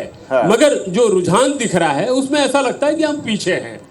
तो जब पूरे रिजल्ट आ जाएंगे तो मैं उसकी विशद व्याख्या करूंगा, क्योंकि कुछ तो लग रहा था कि कहीं गड़बड़ी है।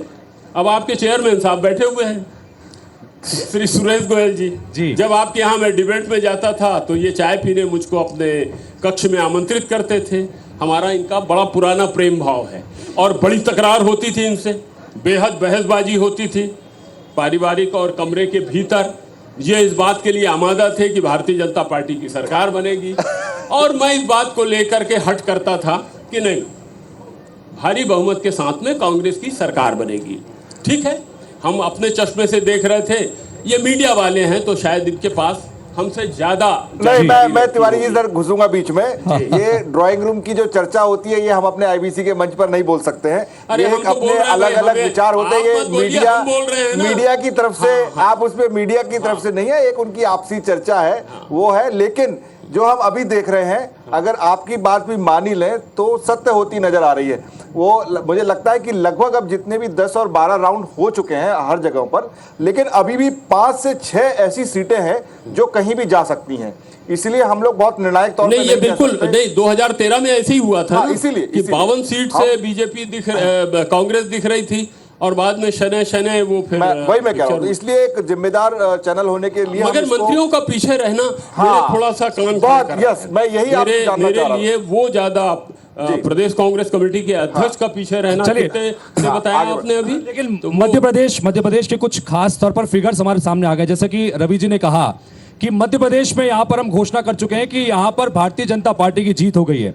ऐसे में कुछ महत्वपूर्ण तथ्य हैं और उसके साथ में तैयार है यहाँ पर रचना। बताइए रचना।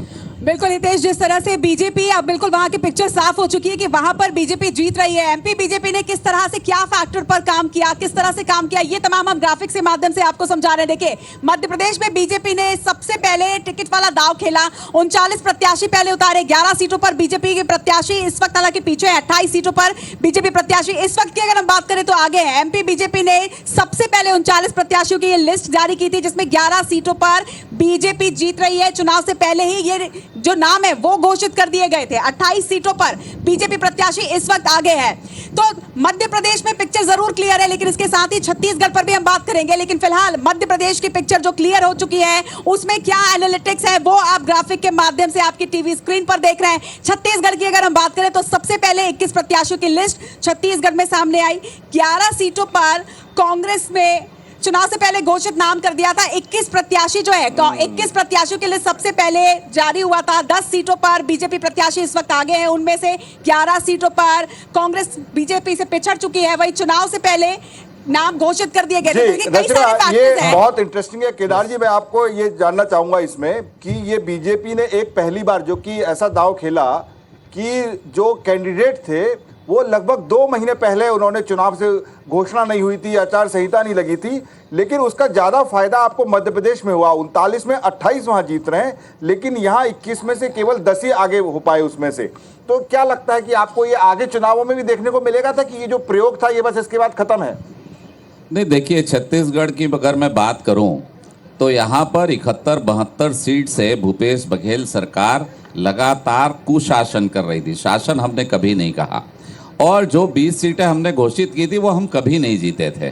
और उन 20 सीटों में अगर हम 10 सीट जीतते हैं तो भारतीय जनता पार्टी के केंद्रीय नेतृत्व, हमारे प्रभारी, सहप्रभारी मनसुख भाई, ओम माथुर जी, इन सब चीज का निर्णय और प्रदेश अध्यक्ष जी अरुण साव, डॉक्टर रमन सिंह जी, इनकी राजनीतिक सूझबूझ थी। और वो इसलिए ली गई क्योंकि राजनीतिक रूप से जो हमारे दुश्मन थे बहुत मजबूत थे और उन्होंने कोई भी ऐसा घर नहीं छोड़ा था जहां से कि गलत तरीके से धन कमाने की बात हो। तो धन भी इनके पास भरपूर था और इसका दुरुपयोग कर रहे थे। आप देखें कि आईएएस ऑफिसर तक इनके भ्रष्टाचार में लिप्त है तो आज जेल की हवा खा रहे हैं।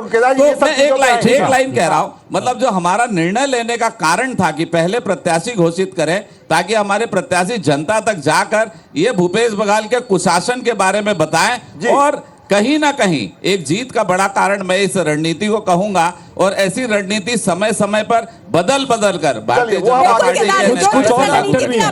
मंत्रियों वाली जो सीट अभी हम दिखा रहे थे वो जरा बताइए, कुछ और फैक्टर भी है जी। मंत्रियों की स्थिति हमको बताना चाहिए। देखिए, फैक्टर्स की बात करें तो छत्तीसगढ़ बीजेपी ने सबसे पहले 21 प्रत्याशियों की घोषणा की थी। 11 सीटों पर इस वक्त कांग्रेस से बीजेपी पिछड़ी हुई है, ये बड़ी बात है। चुनाव से पहले ही नाम इन सीटों पर घोषित किया गया था। वो जो 21 सीट जिन पर प्रत्याशी पहले घोषित किए थे, उसमें बीजेपी के प्रत्याशी जो हैं वो 10 सीटों पर आ गए और 11 सीटों पर कांग्रेस से बीजेपी पिछड़ी है। यानी कि पहले घोषणा करने के बावजूद भी देखिए इन 21 सीटों पर, क्योंकि इन 21 सीटों पर मैं 1 मिनट इंटरप्ट करता हूं। 21 में अगर हम 10 सीट जीत रहे हैं, मतलब हमारी रणनीति से हम बहुत अच्छी तरह से सफल हैं।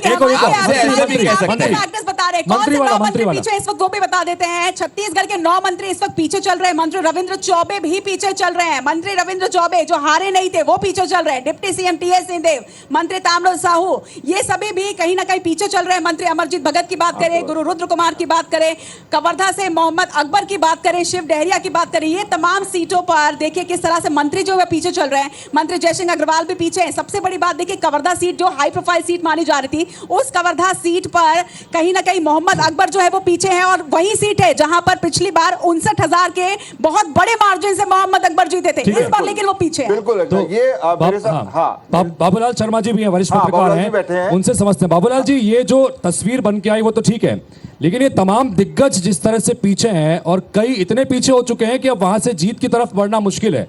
सिर्फ 3 मंत्री ऐसे हैं जो इस वक्त सेफ जोन में है, बाकी सारे मंत्री पीछे चल रहे हैं। ये किस तरह की स्थिति है? ये नरेंद्र मोदी जी का आशीर्वाद सदैव मध्य प्रदेश को मिला, तो केंद्र सरकार की योजनाओं का भी आदर्श क्रियान्वयन हमने मध्य प्रदेश में किया। और मध्य प्रदेश सरकार ने इतने वर्षों में, चाहे सड़क हो, बिजली हो, पानी हो, शिक्षा हो, स्वास्थ्य हो, सिंचाई हो, कोई भी क्षेत्र ऐसा नहीं छोड़ा जिसमें बेहतर काम ना किया हो। ये एक दिन में परिणाम नहीं आता, लगातार बेहतर काम करने के कारण परिणाम आता है। और महिला सशक्तिकरण के लिए लाडली बहना योजना एक कड़ी थी, अगली कड़ी, तो उनका भरपूर आशीर्वाद मिला।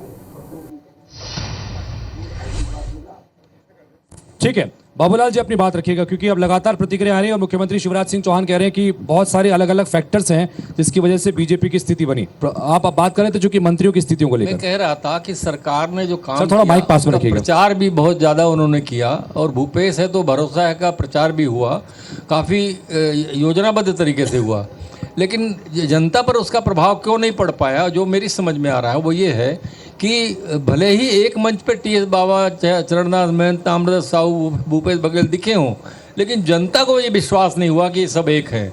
कहीं न कहीं जो टीएस बाबा बीच बीच में बयान दे देते थे या महंत जी कुछ टिप्पणी कर देते थे, उससे ये लोगों को लगा कि ये सब लोग जो है दिखाने के लिए हुए इकट्ठे नहीं हैं। तो ये एक प्रभाव। और दूसरा जो है योजनाओं के बारे में जहाँ तक प्रहार है, इम्प्लीमेंटेशन में कहीं ना कहीं मुझे कमी नज़र आती है, जो पहुँच नहीं पाई चीज़ें, उसकी वजह से लोगों में नाराज़गी थी। और मंत्रियों के प्रति जो विशेष रूप से जो मैं देखने में आ रहा है, लगभग सभी मंत्रियों के प्रति जो है एंटी इनकम्बेंसी की स्थिति जो बताई जा रही थी, जो विधायकों के प्रति भी बताई जा रही थी, वो साफ साफ देखने में आ रही है, स्पष्ट दिखने में आ रही है। मंत्रियों के प्रति जिन जिन लोगों का नाम लिया जा रहा था वो पिछड़ रहे हैं, और हम लोगों के बीच में चर्चाएं होती थी। ये मंत्री का प्रेजेंटेशन जो है अच्छा नहीं है, जी बाबूलाल जी, मिलते नहीं है। आपसे भी मैं जानना चाहूंगा कि जो बाबूलाल जी ने कहा कि ये जो अब देखिए अब क्या होगा कि अब एनालिसिस होना शुरू हो जाएगा। पहले तो दावे होते हैं, राजेंद्र तिवारी जी का जैसे कहना था कि बहुत भरोसा था, लेकिन मंत्री जो हार रहे हैं, मुख्यमंत्री की सीट पे भी अभी 2,500-3,000 के आसपास ही का मामला चल रहा है, और उप मुख्यमंत्री तो पूरी तरीके से हार चुके हैं, 7,000-8,000 से पीछे हैं, तो अब तो जीतने की कोई चांस लगती नहीं है। तो आपको क्या लगता है कहाँ डिफरेंस रहा? क्योंकि जिस तरीके का विश्वास, भूपेश में भरोसा, कांग्रेस में राहुल गांधी के जो गारंटी, जो वादे, जो संकल्प, वो कहीं पीछे रह गए, जनता ने नहीं मानी इस बात को। देखिए, चूंकि मेरा विषय तो अर्थशास्त्र है, तो मैं अर्थशास्त्र की भाषा में इसको जीत हार को बताऊंगा, इसलिए कि ये कह सकते हैं कि जो इकोनॉमिक पॉलिसी थी, जिसे हम कहें कि वो उसका जो पॉलिटिकल एडवांटेज मिलना चाहिए था, वो नहीं मिला, क्योंकि मैं निचले स्तर तक हाँ जरूर मैं हमेशा मतलब ये बात कहा कि जो जिनको वास्तव में इसकी लाभ मिलना चाहिए था, और यानी जो योजनाएं जो होनी चाहिए वो बिल्कुल टारगेटेड होनी चाहिए, और जिसको लाभ मिलना है, जो सचमुच उसका हकदार है, उसे मिलना चाहिए। और जो नहीं है, क्योंकि वो एक अननेसेसरी बर्डन आपके जो राजस्व में देखने में आएगा, राजकोष में देखने के लिए आएगा, तो और उसका प्रभाव को जो भी राजनीतिक पार्टी जीतेगी इस साल, शायद इस साल के बजट में उसका ज्यादा प्रभाव रहेगा। देखिए घोषणा तो सभी यही करते हैं, हाँ। मुफ्त की रेवड़ी आकर बोला पहले बीजेपी ने, लेकिन वो पीछे उनको कर्नाटक से सबक लेना पड़ा, उनको भी ये सब करना पड़ा। जी हाँ, तो ऐसी मतलब मैं कहूँगा कि ऐसी आर्थिक नीतियाँ होनी चाहिए जिनको आप पॉलिटिकल डिसीजन में कन्वर्ट कर सके। ये यहाँ पे कहीं पे शायद हम मध्य प्रदेश का रुख भी कर लेते हैं, क्योंकि मध्य प्रदेश में ये साफ हो चुका है कि वहां पर अब भारतीय जनता पार्टी की सरकार बन रही है, और सरकार बन नहीं रही है, बड़ी कन्विंसिंग विक्ट्री वहां पर हो रही है प्रचंड बहुमत के साथ। गोविंद मालू जी बने हुए हैं, स्वदेश शर्मा जी बने हुए हैं, वहां से उनके पास चलते हैं। साथ ही हमारे साथ में राहुल करैया जी भी हैं, जो कि वरिष्ठ पत्रकार हैं। गोविंद मालू जी, 163 सीट पर इस वक्त आप लोग आगे चल रहे हैं, क्या इसी तरह की उम्मीद थी गोविंद जी? जी निश्चय ही हमें हमारे काम पर भरोसा था। डबल इंजन की सरकार जो हम कहते थे, और कांग्रेस के लोग उसकी हंसी उड़ाते थे कि इंजन पटरी से उतर जाएगा, इसकी भी उनकी इस बात को लेकर जनता में कहीं आक्रोश था कि जो काम कर रहे हैं उन पर आप तोहमत लगा रहे हैं। आपने क्या किया? आपने कभी पश्चाताप किया कि अपने कामों पर? आपने जिस तरह से प्रदेश को लूटा, देश को लूटा, उस पर आपने कोई भी मलाल नहीं जताया कभी। आपने केवल और केवल। गोविंद जी, इस बीच एक अपडेट दे दें। निवास का नतीजा भी आ गया। निवास से फग्गन सिंह कुलस्ते चुनाव हार गए हैं। केंद्रीय मंत्री हैं, फग्गन सिंह कुलस्ते को उतारा था यहां से। मंडला जिले की सीट है निवास, और यहां से फग्गन सिंह कुलस्ते हार गए हैं। और एक और नतीजा आ गया है अलीराजपुर सीट से। अलीराजपुर से बीजेपी के उम्मीदवार चुनाव जीत गए। जी गोविंद जी, अपनी बात कंप्लीट कीजिएगा अपनी। जी तो कभी भी उन्होंने जन कल्याण के कामों पर कभी इंडोर्स नहीं किया, कभी इधर उधर की बात करते रहे, कभी कोई शगुफे छोड़ते रहे। जो हम विकास पर चुनाव लड़ रहे थे, बार बार उस विकास की पर जो हम विकास, सुशासन, गरीब कल्याण की बात कर रहे थे, उसको पटरी से उतारने की चुनाव में कोशिश की। ये जनता को नागवार गुजरा। दूसरी बात यह है कि 15 महीने की सरकार में फिर उन्होंने दिखा दिया आईना कि हम तो जैसे हैं वैसे ही रहेंगे, हम नहीं सुधरेंगे। और इस बार कांग्रेस के पास कहने को कुछ नहीं था, हमारे पास जो किया है वो करने को, बताने को था, और हमने बताया भी। कांग्रेस के जो दूसरी कई कितने गारंटी जो दी थी तथाकथित प्रियंका राहुल की गारंटियाँ, उनका क्या हुआ? जनता ने उस पर एतबार नहीं किया, क्योंकि वो देख चुके हैं कर्नाटक और हिमाचल में। वहाँ देखिए आजकल ग्लोबल वर्ल्ड है, सब दूर की सब दूर पता लगती कि क्या कहाँ क्या किया और कहाँ कितना वादे किए और पूरे नहीं किए। तो उनके वादों पर भरोसा नहीं किया, उनके कामों पर भरोसा नहीं किया, और भारतीय जनता पार्टी ने जो डिलीवर किया था, जो क्रियान्वयन किया था, उसकी फलश्रुति इन परिणामों में देखने को मिली। और दावा यही हो रहा था कि जितने भी एग्जिट पोल से आप एग्जिट पोल को लेकर सवाल भी खड़े कर रहे थे, जीत है, लेकिन एग्जिट पोल की जो चीजें थी कमोबेश वही यहाँ पर बिल्कुल निश्चित है नजर आ रहा है। देखिए कुछ कमी रह गई आपकी तरफ से? आपके चैनल पर 70 सीट भी नहीं आ रही है स्वदेश जी। देखिए हमने मुद्दों पर चुनाव लड़ा। हमने 39 लाख रजिस्टर्ड बेरोजगार, उनकी आवाज़ उठाई। हमने 13 जो भर्तियों में घोटाले हुए उनकी आवाज़ उठाई। हमने युवाओं को रोजगार देने की बात कही। हमने महिला सम्मान योजना को लेकर गए घर घर। कुल मिला के हमने मुद्दों पर चुनाव लड़ा। हमने 50% कमीशन को उजागर किया। हमें आज भी अभी भी भरोसा है, क्योंकि कई जगह 1000-1500 वोटों का अंतर है, और अभी मैं समझता हूँ 6 राउंड पूरे हुए हैं मध्य प्रदेश में, और होना है 21 राउंड तक। कई जगह 16-17 भी है, कई जगह 21 राउंड तक है। तो ये 21 राउंड की मतगणना का पूरा परिणाम आ जाने दीजिए, तब इस पर हम प्रतिक्रिया करेंगे। हमें भी ये लोकतंत्र है, जमहूरियत है, जनता इसमें भगवान होती है। भगवान ने अपना फैसला अभी भी कैसे मान लेंगे? आप मान सकते हो क्या? जी बिल्कुल नहीं, कोई नहीं मानेगा, कोई नहीं मानेगा। ये पत्रकार एंकर भी नहीं मानेंगे। अब तो पश्चाताप कर लीजिए भाई। जब तक राउंड पूरे ना हो जाए तब तक माना नहीं जा सकता। जनादेश से बड़ा क्या हो सकता है? आपको इतना घमंड नहीं होना चाहिए। घमंड रावण का नहीं रहा। अरे आपको इतना घमंड, आपको इतना घमंड के लोकतंत्र में हम अपनी बात भी नहीं कह सकते। यही घमंड एक दिन आपको सड़कों पर लाके खड़ा कर देगा। अभी परिणाम आई नहीं है, पूरे, परिणाम आ जाने दीजिए, उसके बाद हम बात करेंगे आपसे। छत्तीसगढ़ की बात कर लेते हैं राजेश जी, जिस तरह से मध्य प्रदेश की बात हो रही है कि वहां पर भी दावे बड़े बड़े किए गए थे और लेकिन वो धरातल पे अब नजर नहीं आ रहा है। इसी तरह से अगर हम छत्तीसगढ़ की बात करते हैं तो राजेंद्र जी, छत्तीसगढ़ में लगातार 75 पार और 75 पार की हम बात कर रहे थे, लेकिन यहाँ पर तो 35 तक हम पहुंच रहे हैं। ये मत कहिए, कह रहा हूँ ये अप्रत्याशित है हमारे लिए। बिल्कुल हम लोगों ने नहीं सोचा था छत्तीसगढ़, आप लोगों ने भी नहीं सोचा था। कुछ हमने नहीं सोचा था सर, ये तो ठीक है, लेकिन आपने नहीं आपने सोचा था ऐसा? नहीं सोचा था कि इस तरह के रिजल्ट आएंगे जी। नहीं, लेकिन देखिए जो मैं लगातार सवाल कर रहा हूं कि दिग्गज मंत्री जिनके चेहरे पर चुनाव आप लोगों ने लड़ा, मुख्यमंत्री यहाँ पर मुश्किल पूरी कैबिनेट को इसलिए रिपीट किया गया था कि पूरे भूपेश में भरोसा है, पूरे मंत्रिमंडल में भरोसा है, इस भरोसे के साथ ही चुनाव में 22 टिकट काटे, लेकिन एक भी मंत्री का टिकट नहीं काटा। ये बहुत गौर वाली तो और सारे के सारे मंत्री इस तरह की स्थिति में फंसे हुए हैं, सिर्फ 3 मंत्री जो हैं वो थोड़े से कन्विंसिंग स्थिति में है। तो ये आखिर दिक्कतें हुई कहाँ? इसमें मैं बेझिझक, बाकी किसी को बोलने में संकोच होगा, मुझे बोलने में कोई संकोच नहीं होता है। ये निश्चित रूप से गलती थी। कुछ मंत्रियों के आचरण हम लोगों के बीच चर्चा का विषय होते थे। बिल्कुल। कुछ लोगों के मंत्रियों की कार्यप्रणाली हम लोगों के बीच चर्चा का विषय होती थी। मगर ठीक है, आला कमान ने एक निर्णय लिया जो हमारे जैसे कांग्रेस के निष्ठावान कार्यकर्ताओं को सिरोधार्य है, सिर माथे पर है। मगर ये बात तो जरूर है कि कुछ गलतियां हुई हैं। मैं आम लोगों के बीच बैठता था तो लगता था कि कहीं कुछ गड़बड़ है। मैंने बताने की भी कोशिश की अपने तय। ये पहला चुनाव था शायद जिसमें मेरी विशिष्ट भूमिका नहीं थी, नहीं तो हर चुनाव में मुझको विशेष रूप से नवाजा जाता है, कुछ काम दिया जाता है। खैर वो व्यक्तिगत मामला हो गया। मैं आपसे दूसरी बात नहीं, लेकिन आपने जो बुनियादी गलतियां आपने एक महत्वपूर्ण बात कही। आपने अभी कहा कि कुछ मंत्रियों का रवैया ठीक नहीं था।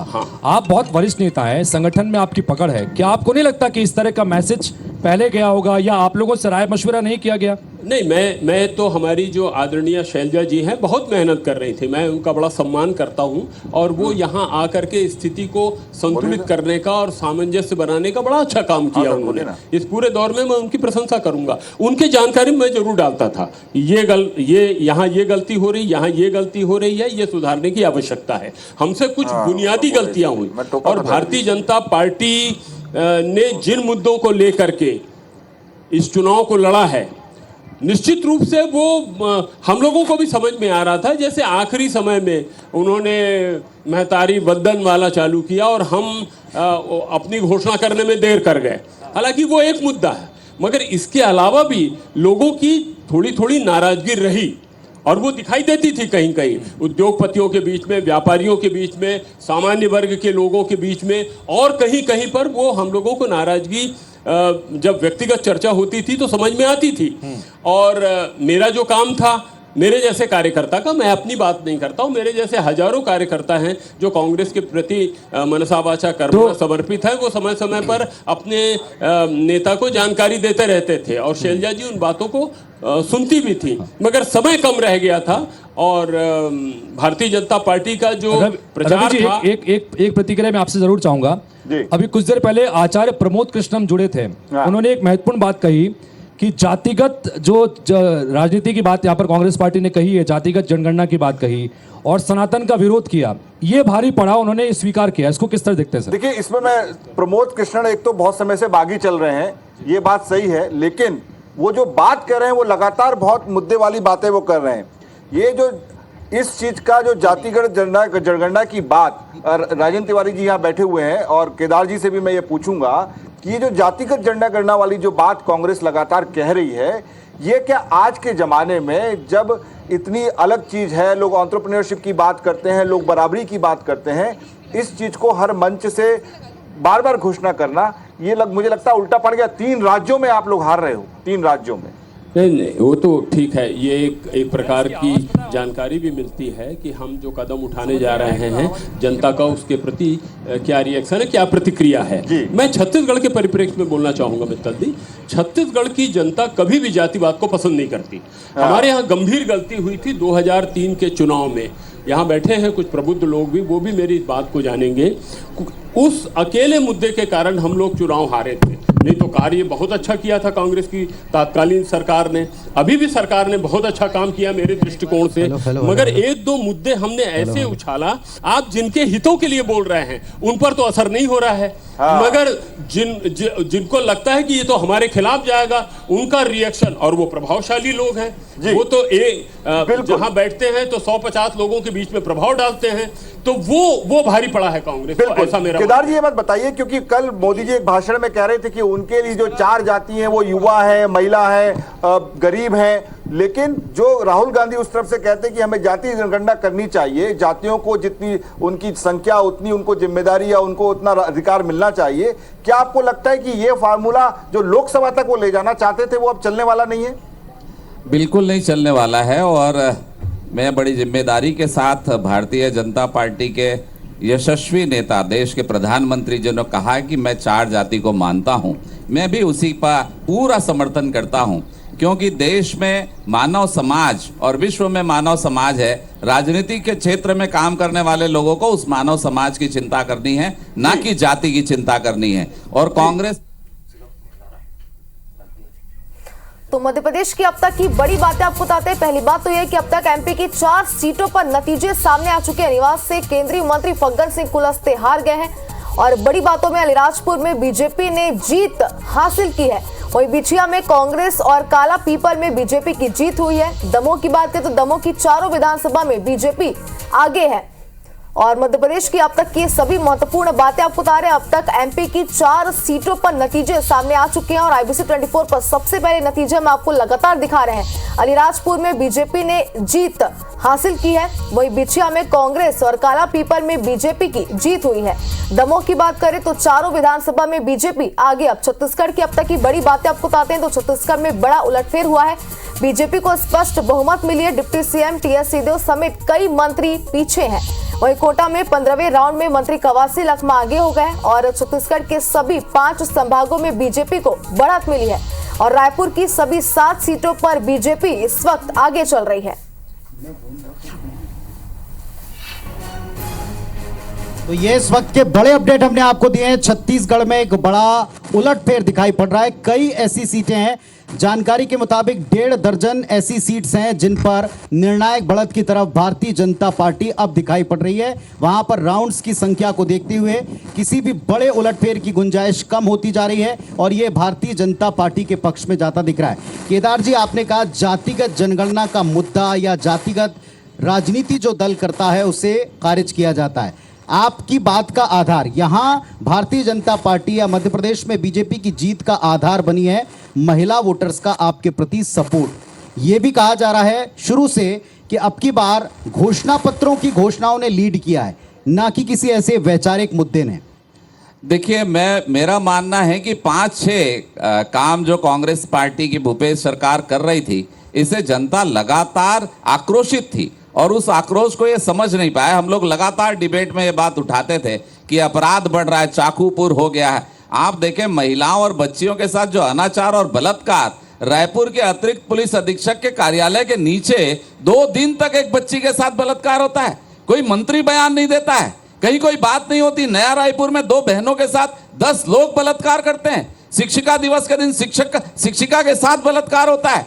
तो लगातार ये जो घटनाएं हैं, युवा निर्वस्त्र होकर प्रदर्शन करते हैं, और 55,000 करोड़ का लोन लेने के बाद विकास की एक ईंट नहीं रखाती है। महिलाओं को आपने वादा किया था शराबबंदी का, वो वादे को आप मुकर गए, और घर घर शराब। सबसे बड़ी बात मैं कहना चाहूंगा पुनीत जी, अगर आप भी एक गली मोहल्लों में कभी निकलते, हम निकले थे प्रधानमंत्री आवास का फॉर्म भराने के लिए, तो महिलाओं के आंख में आंसू होते थे।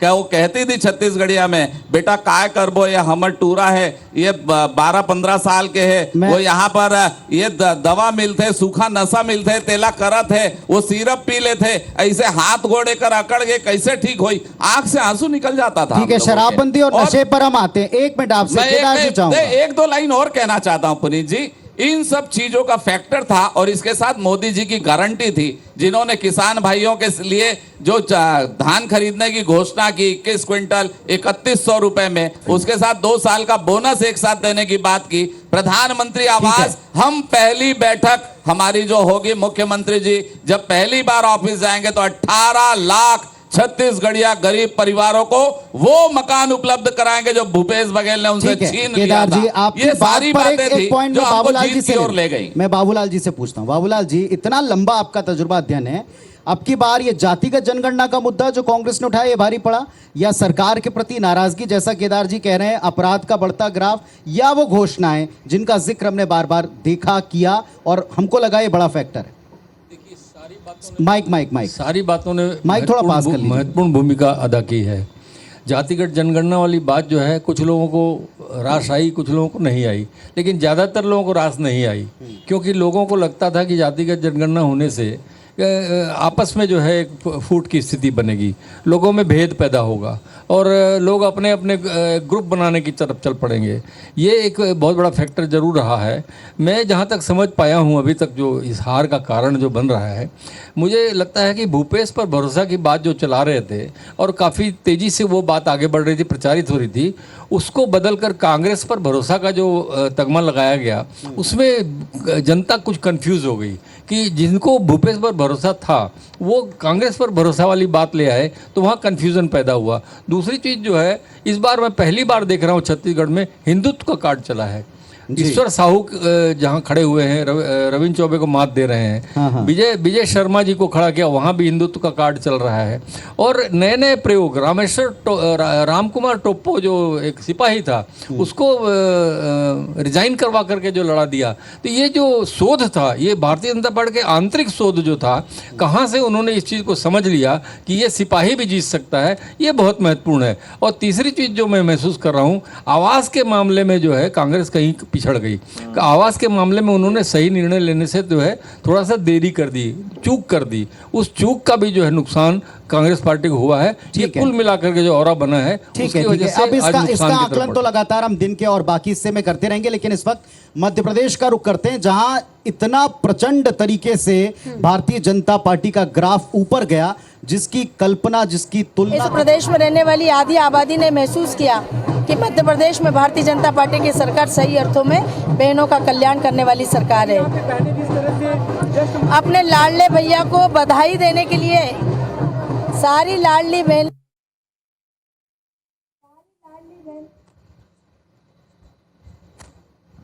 तो लाडली बहनाओं को एक बड़ा फैक्टर माना गया। और इसी पर मैं मध्य प्रदेश लिए चलूं, उसके पहले रचना आप अपने अपडेट्स पूरे कर दें। बिल्कुल, सिहावा सीट की अगर हम बात करें तो देखिए, कांग्रेस से अंबिका मरकाम यहां पर 11,000 वोटों से आगे इस वक्त चल रही है। कसडोल विधानसभा की हम बात करें तो यहां पर कांग्रेस प्रत्याशी संदीप साहू आगे चल रहे हैं। भाटापारा विधानसभा की अगर हम बात करें तो कांग्रेस प्रत्याशी इंदर साहब इस वक्त 1996 वोट से आगे हैं। कसडोल विधानसभा में 10 राउंड पूर्ण हो चुके हैं और जैसा मैंने बताया, संदीप साहू यहां से आगे चल रहे हैं। इसी तरह से कुरुद में ओवरऑल 8 राउंड हो चुका है और भाजपा यहां पर आगे चल रही है। राजिम की अगर हम बात कर रहे हैं तो राजिम में भाजपा आगे है और बिंद्रा नवागढ़ में यहां पर 12 राउंड के बाद कांग्रेस जो है वो आगे। तो कहीं ना कहीं कांग्रेस देखिए कहीं ना कुछ सीटों पर अब आगे जो है वो बढ़त जरूर बना रही है। चलिए, राहुल करैया साहब हैं, वरिष्ठ पत्रकार, हमारे साथ मध्य प्रदेश से जुड़े हैं।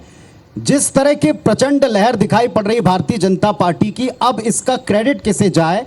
केंद्रीय नेतृत्व को, केंद्रीय मंत्रियों को, या उस कैंपेन को जिसे पूरी तरीके से हमने लाडली बहना को समर्पित पाया था? राहुल जी।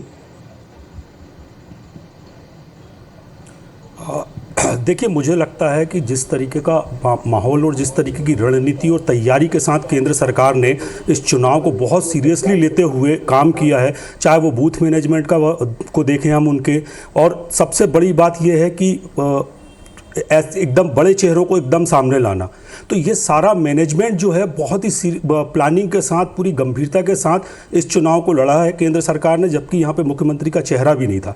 तो ऐसी स्थिति में ये जो आंकड़े आ रहे हैं सामने और जो तस्वीर उभर के आ रही है, इसकी कल्पना भी कभी बीजेपी के बड़े नेताओं ने भी नहीं की थी। लेकिन अगर श्रेय की बात की जाए तो ये इसमें कहना कोई आश्चर्य की बात नहीं है कि केंद्र सरकार की नीति रणनीति की वजह से ये परिणाम सामने आ रहा है। हमारे साथ में वहां मध्य प्रदेश में गोविंद मालू साहब हैं। गोविंद मालू साहब, ये सवाल अब बीजेपी खेमे के भीतर भी होगा। इस बड़ी विजय, इस प्रचंड जीत को लेकर के बहुत से चेहरे हो गए। पहले निर्विवाद तौर पर कंप्लीटली क्रेडिट मुख्यमंत्री को, उनके सरकार के कामकाज को जाता था, लेकिन अब की बात पूरी कलेक्टिव लीडरशिप, मोदी की गारंटी, केंद्रीय नेतृत्व, केंद्रीय मंत्री, बहुत से फैक्टर्स बीजेपी ने सामने रख दिए।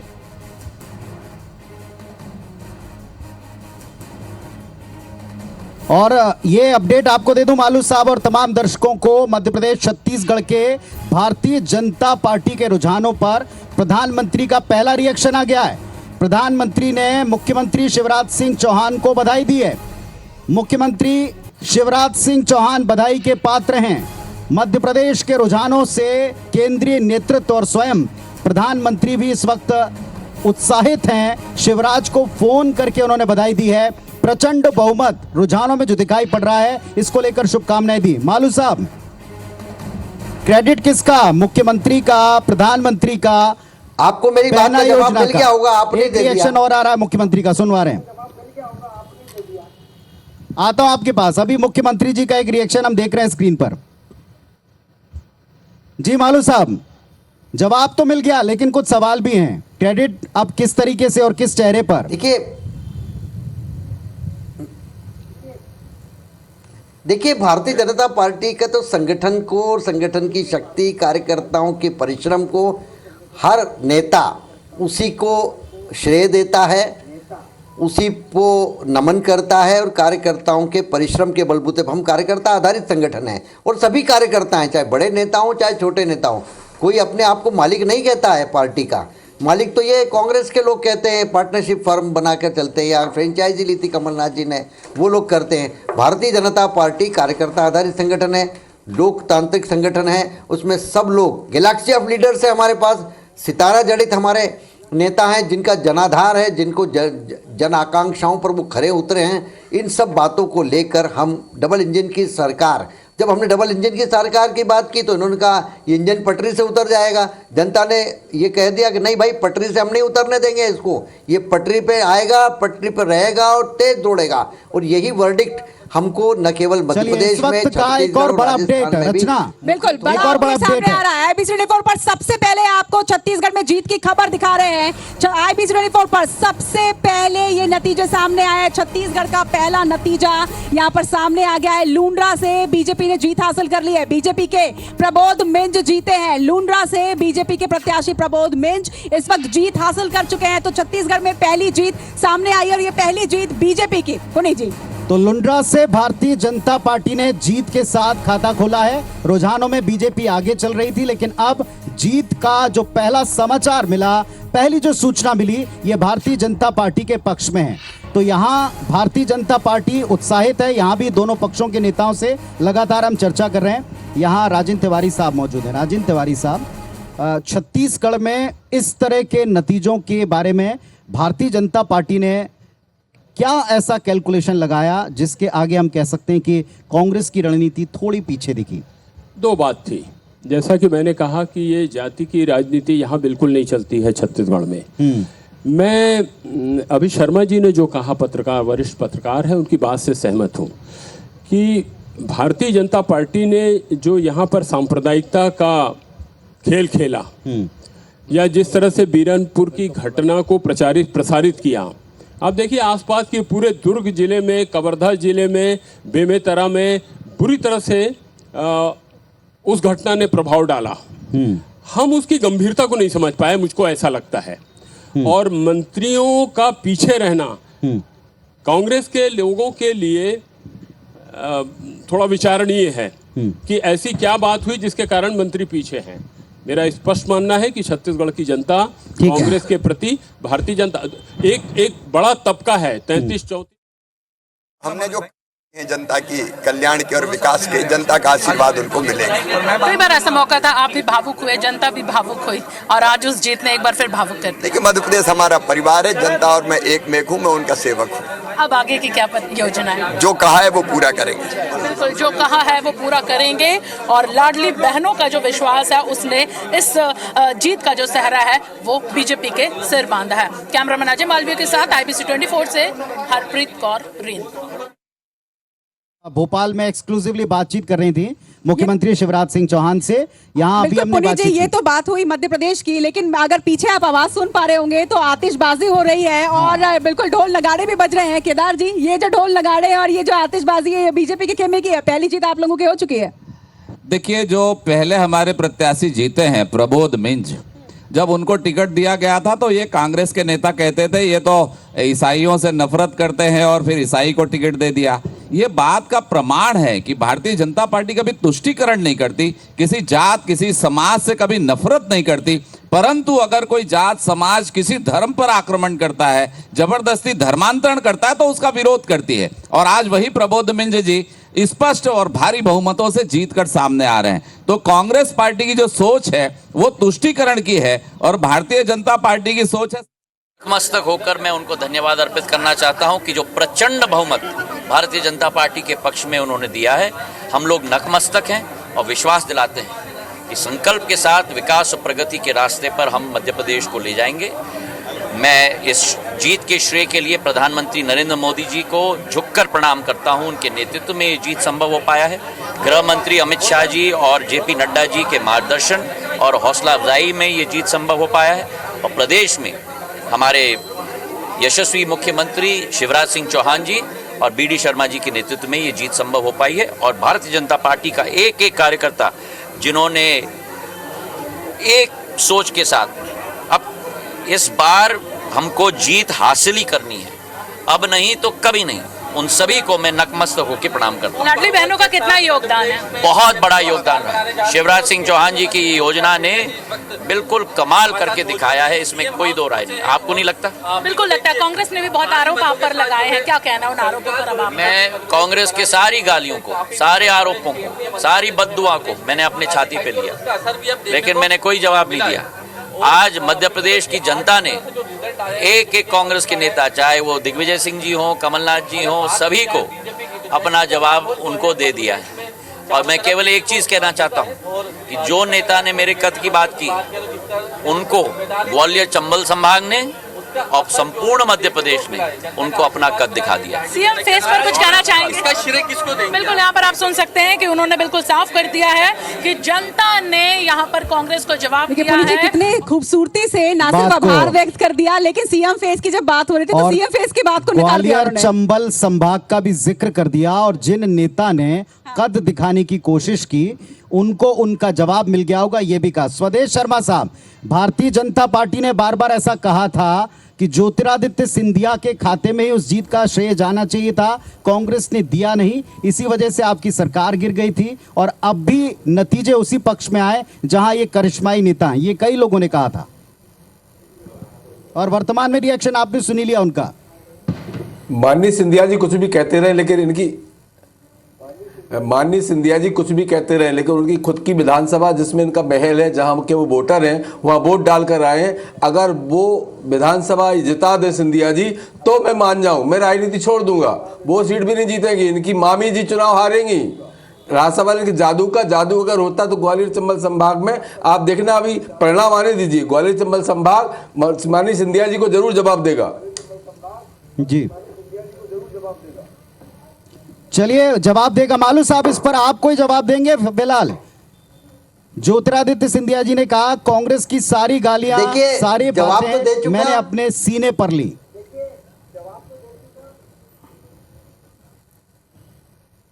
बिल्कुल, ये उनकी विनम्रता का परिचायक है कि इतना होने के बाद, इतना कोसने के बाद कांग्रेस के तो 5वीं बार सरकार बनी है। विकास का नतीजा था ये, लाडली बहनों का जो प्यार था ये वो उभर कर सामने आया है। क्या मानते हैं? भाई साहब साथ लो एक बार। सारे फैक्टर्स काम किए, विकास का रोल मॉडल भी था, विकास भी था, जनहितकारी योजनाएं भी थी, प्रधानमंत्री जी की लोकप्रियता और पार्टी का नेतृत्व। बिल्कुल, आप सुन सकते हैं कि तमाम विकास कार्य हो, चाहे प्रधानमंत्री की लोकप्रियता हो या फिर लाडली बहना हो। कार्तिकेय सिंह चौहान मुख्यमंत्री शिवराज सिंह चौहान के बेटे और युवा के नाते उनका भी राजनीति में क्या पदार्पण, उनका भी राजनीति में क्या पूरी तरह से जमीन तैयार की जा रही है, बीच बीच में प्रश्न उठते रहे। फिलहाल अब इस वक्त के कुछ बड़े अपडेट्स के ऊपर IBC 24 की नजर है और इस पर आप भी नजर डालें। अलीराजपुर से भाजपा के नगर सिंह चौहान जीत गए हैं। अलीराजपुर सीट बीजेपी के कब्जे में। रतलाम शहर से भाजपा के चैतन्य कश्यप की जीत हुई है। ये जीत के डिक्लेरेशन वाली खबरें। काला पीपल से पहली जीत की खबर, घनश्याम चंद्रवंशी जीते हैं। बड़ी बात यह कि वहां से कुणाल चौधरी की हार हुई है। बिछिया से कांग्रेस के नारायण पट्टा जीते हैं। ये बड़े अपडेट्स हैं इस वक्त जीत को लेकर। अलीराजपुर से भारतीय जनता पार्टी के नगर सिंह चौहान की जीत हुई। तो जीत से जुड़ी ये 3 बड़े अपडेट्स और 3 बड़ी खबरें मध्य प्रदेश से आई हैं। स्वदेश शर्मा साहब फाइनली जो सरकार में आए, फाइनली जो जीत जाए, फाइनली जिसका फिगर जनता बड़ा बना दे, उसके आगे सारी चीजें गौड़ हो जाती हैं। अब आप अपने खेमे की कमजोरियों को या बीजेपी के पक्ष की मजबूती को, किसको आप कहेंगे कि जनता का पक्ष मिला? क्योंकि हमने आज सुबह तक 11 बजने 12 बजने तक को लेकर बहुत से तर्क सुने।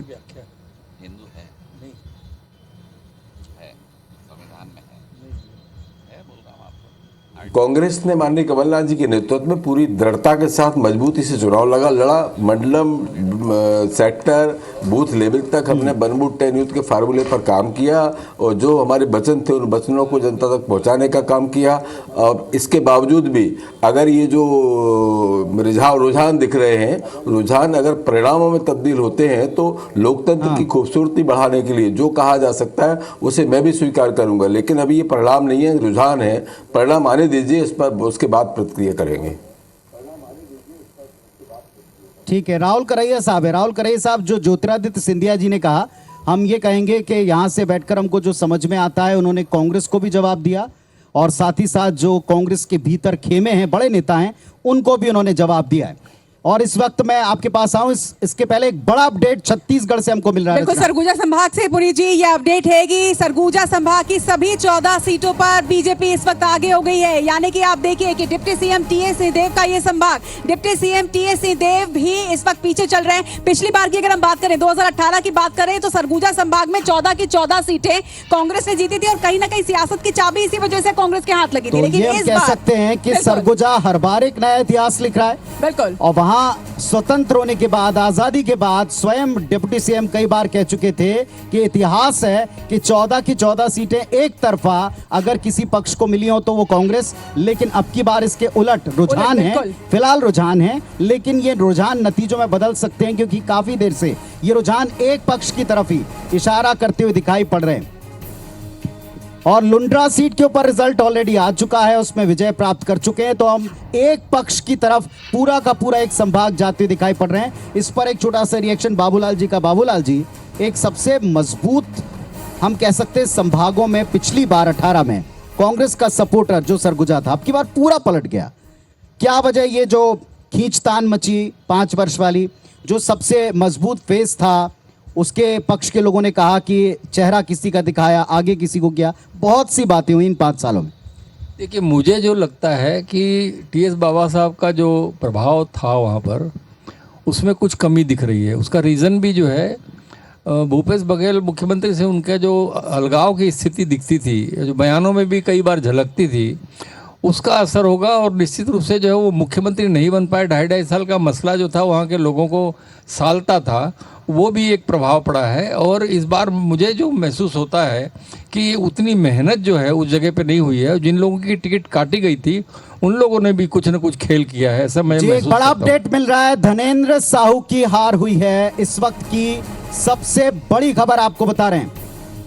तो एक बड़ी खबर आपको बता रहे हैं, इस वक्त छत्तीसगढ़ में एक कद्दावर कांग्रेसी नेता, उनकी हार हुई है। सरगुजा संभाग की 14 सीटें भारतीय जनता पार्टी जीती या आगे बढ़ती नजर आ रही है। रायपुर जिले की सभी 7 सीटों पर बीजेपी की बढ़त दिखाई पड़ रही है। 5 विधानसभा सीटों पर 17,000 से ज्यादा की लीड है। बिल्कुल पुनीत जी, लेकिन यहाँ पर देखिए कि इंद्र साहू बिल्कुल नए नेता हैं और किस तरह से बिल्कुल उन्होंने आगे बढ़कर ये जीत हासिल किया। धनेंद्र साहू को हराया। इस वक्त वॉर रूम से हमारे साथ सौरभ परिहार जुड़े हुए हैं सीधे। Over to you Saurabh.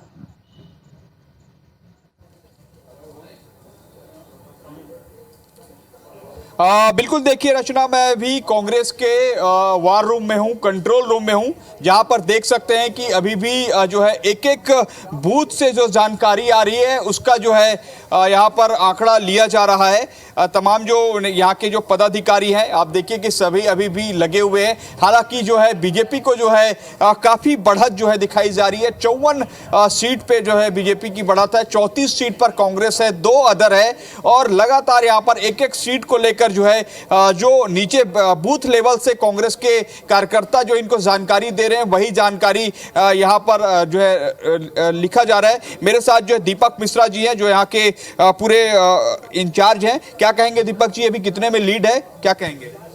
देखिए, वर्तमान परिस्थिति में जो हमारे पास आंकड़े आ रहे हैं उसके हिसाब से लगभग 15 से 17 सीटें ऐसी हैं जिसमें बहुत कम अंतरों से बीजेपी आगे है। तो ऐसी स्थिति में वहाँ पर राउंड भी बचे हुए हैं, तो वो 15 से 16 जो सीटें हैं उसमें परिवर्तन होने की संभावना अभी भी है जी। अब देखिए कई सीटों पर जो है रिजल्ट भी आने लगे हैं। अभी देखिए कि ये बहुत सारी महिलाएं बैठी हुई हैं। आप कौन सा जिला देख रहे हैं?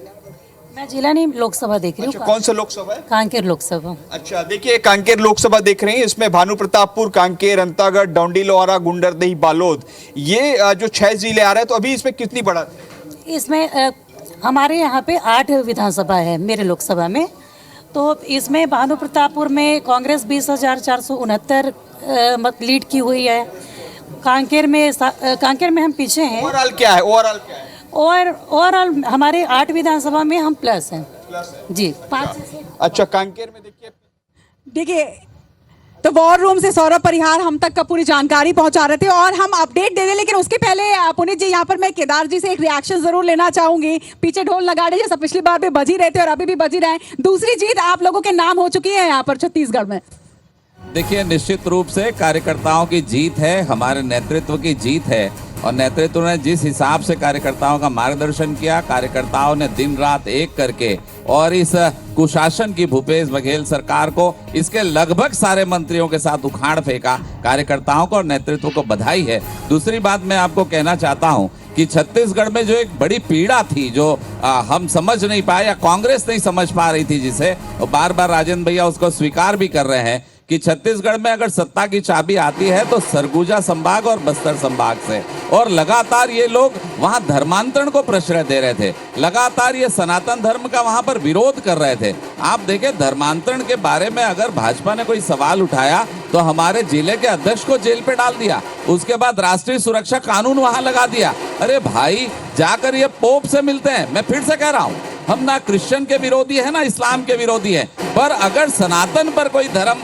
आक्रमण करता है तो उसका विरोध होगा, मतांतरण करने का विरोध होगा। तो लगातार इन चीजों पे आप देखें, मुझे दुख हुआ जब राजेंद्र भैया जैसे वरिष्ठ नेता ने ये बात कही कि इन्होंने लगातार वो जो हमारे ईश्वर साहू और भुवनेश्वर साहू की जो हत्या कर दी गई और उसमें सिर्फ 8 लोगों को गिरफ्तार किया, जबकि ईश्वर साहू ने 42 लोगों का नामजद FIR की थी और उसे कहा कि ये सांप्रदायिकता का खेल हुआ। अरे वो नौजवान की हत्या हो गई, लौ जिहाद के कारण हो गई और आप तुष्टीकरण कह रहे हैं। मुझे भी दुख है कि वहाँ 2 मुसलमान भाई मारे गए। हमने मांग की थी कि भूपेश बघेल सरकार उनको भी मुआवजा दे, पर उनको मुआवजा नहीं दिया। ये लगातार तुष्टीकरण कर रहे थे, इसलिए इनकी हार हुई। दे दें केदार जी, एक अपडेट दे दें और अपडेट्स में इस वक्त की बड़ी खबर हेडलाइंस क्या, एक नजर डालते हैं। तो राजनांदगांव से पूर्व सीएम रमन सिंह जुटे मध्य प्रदेश में अब तक की बड़ी बातें आपको बताते। अब तक मध्य प्रदेश की 4 सीटों पर नतीजे सामने आ चुके हैं और निवास से केंद्रीय मंत्री फग्गन सिंह कुलस्ते हार गए हैं।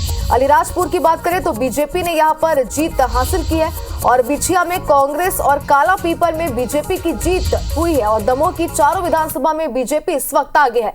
और अब बात करते हैं छत्तीसगढ़ की, तो छत्तीसगढ़ में बड़ा उलटफेर हुआ है, बीजेपी को स्पष्ट बहुमत मिली है। डिप्टी सीएम TS सिंहदेव समेत कई मंत्री इस वक्त पीछे चल रहे हैं। कोटा की बात करें तो 15वें राउंड में मंत्री कवासी लखमा की बात करें, छत्तीसगढ़ के सभी 5 संभागों में बीजेपी को बढ़त मिली है। रायपुर की सभी 7 सीटों पर बीजेपी आगे है।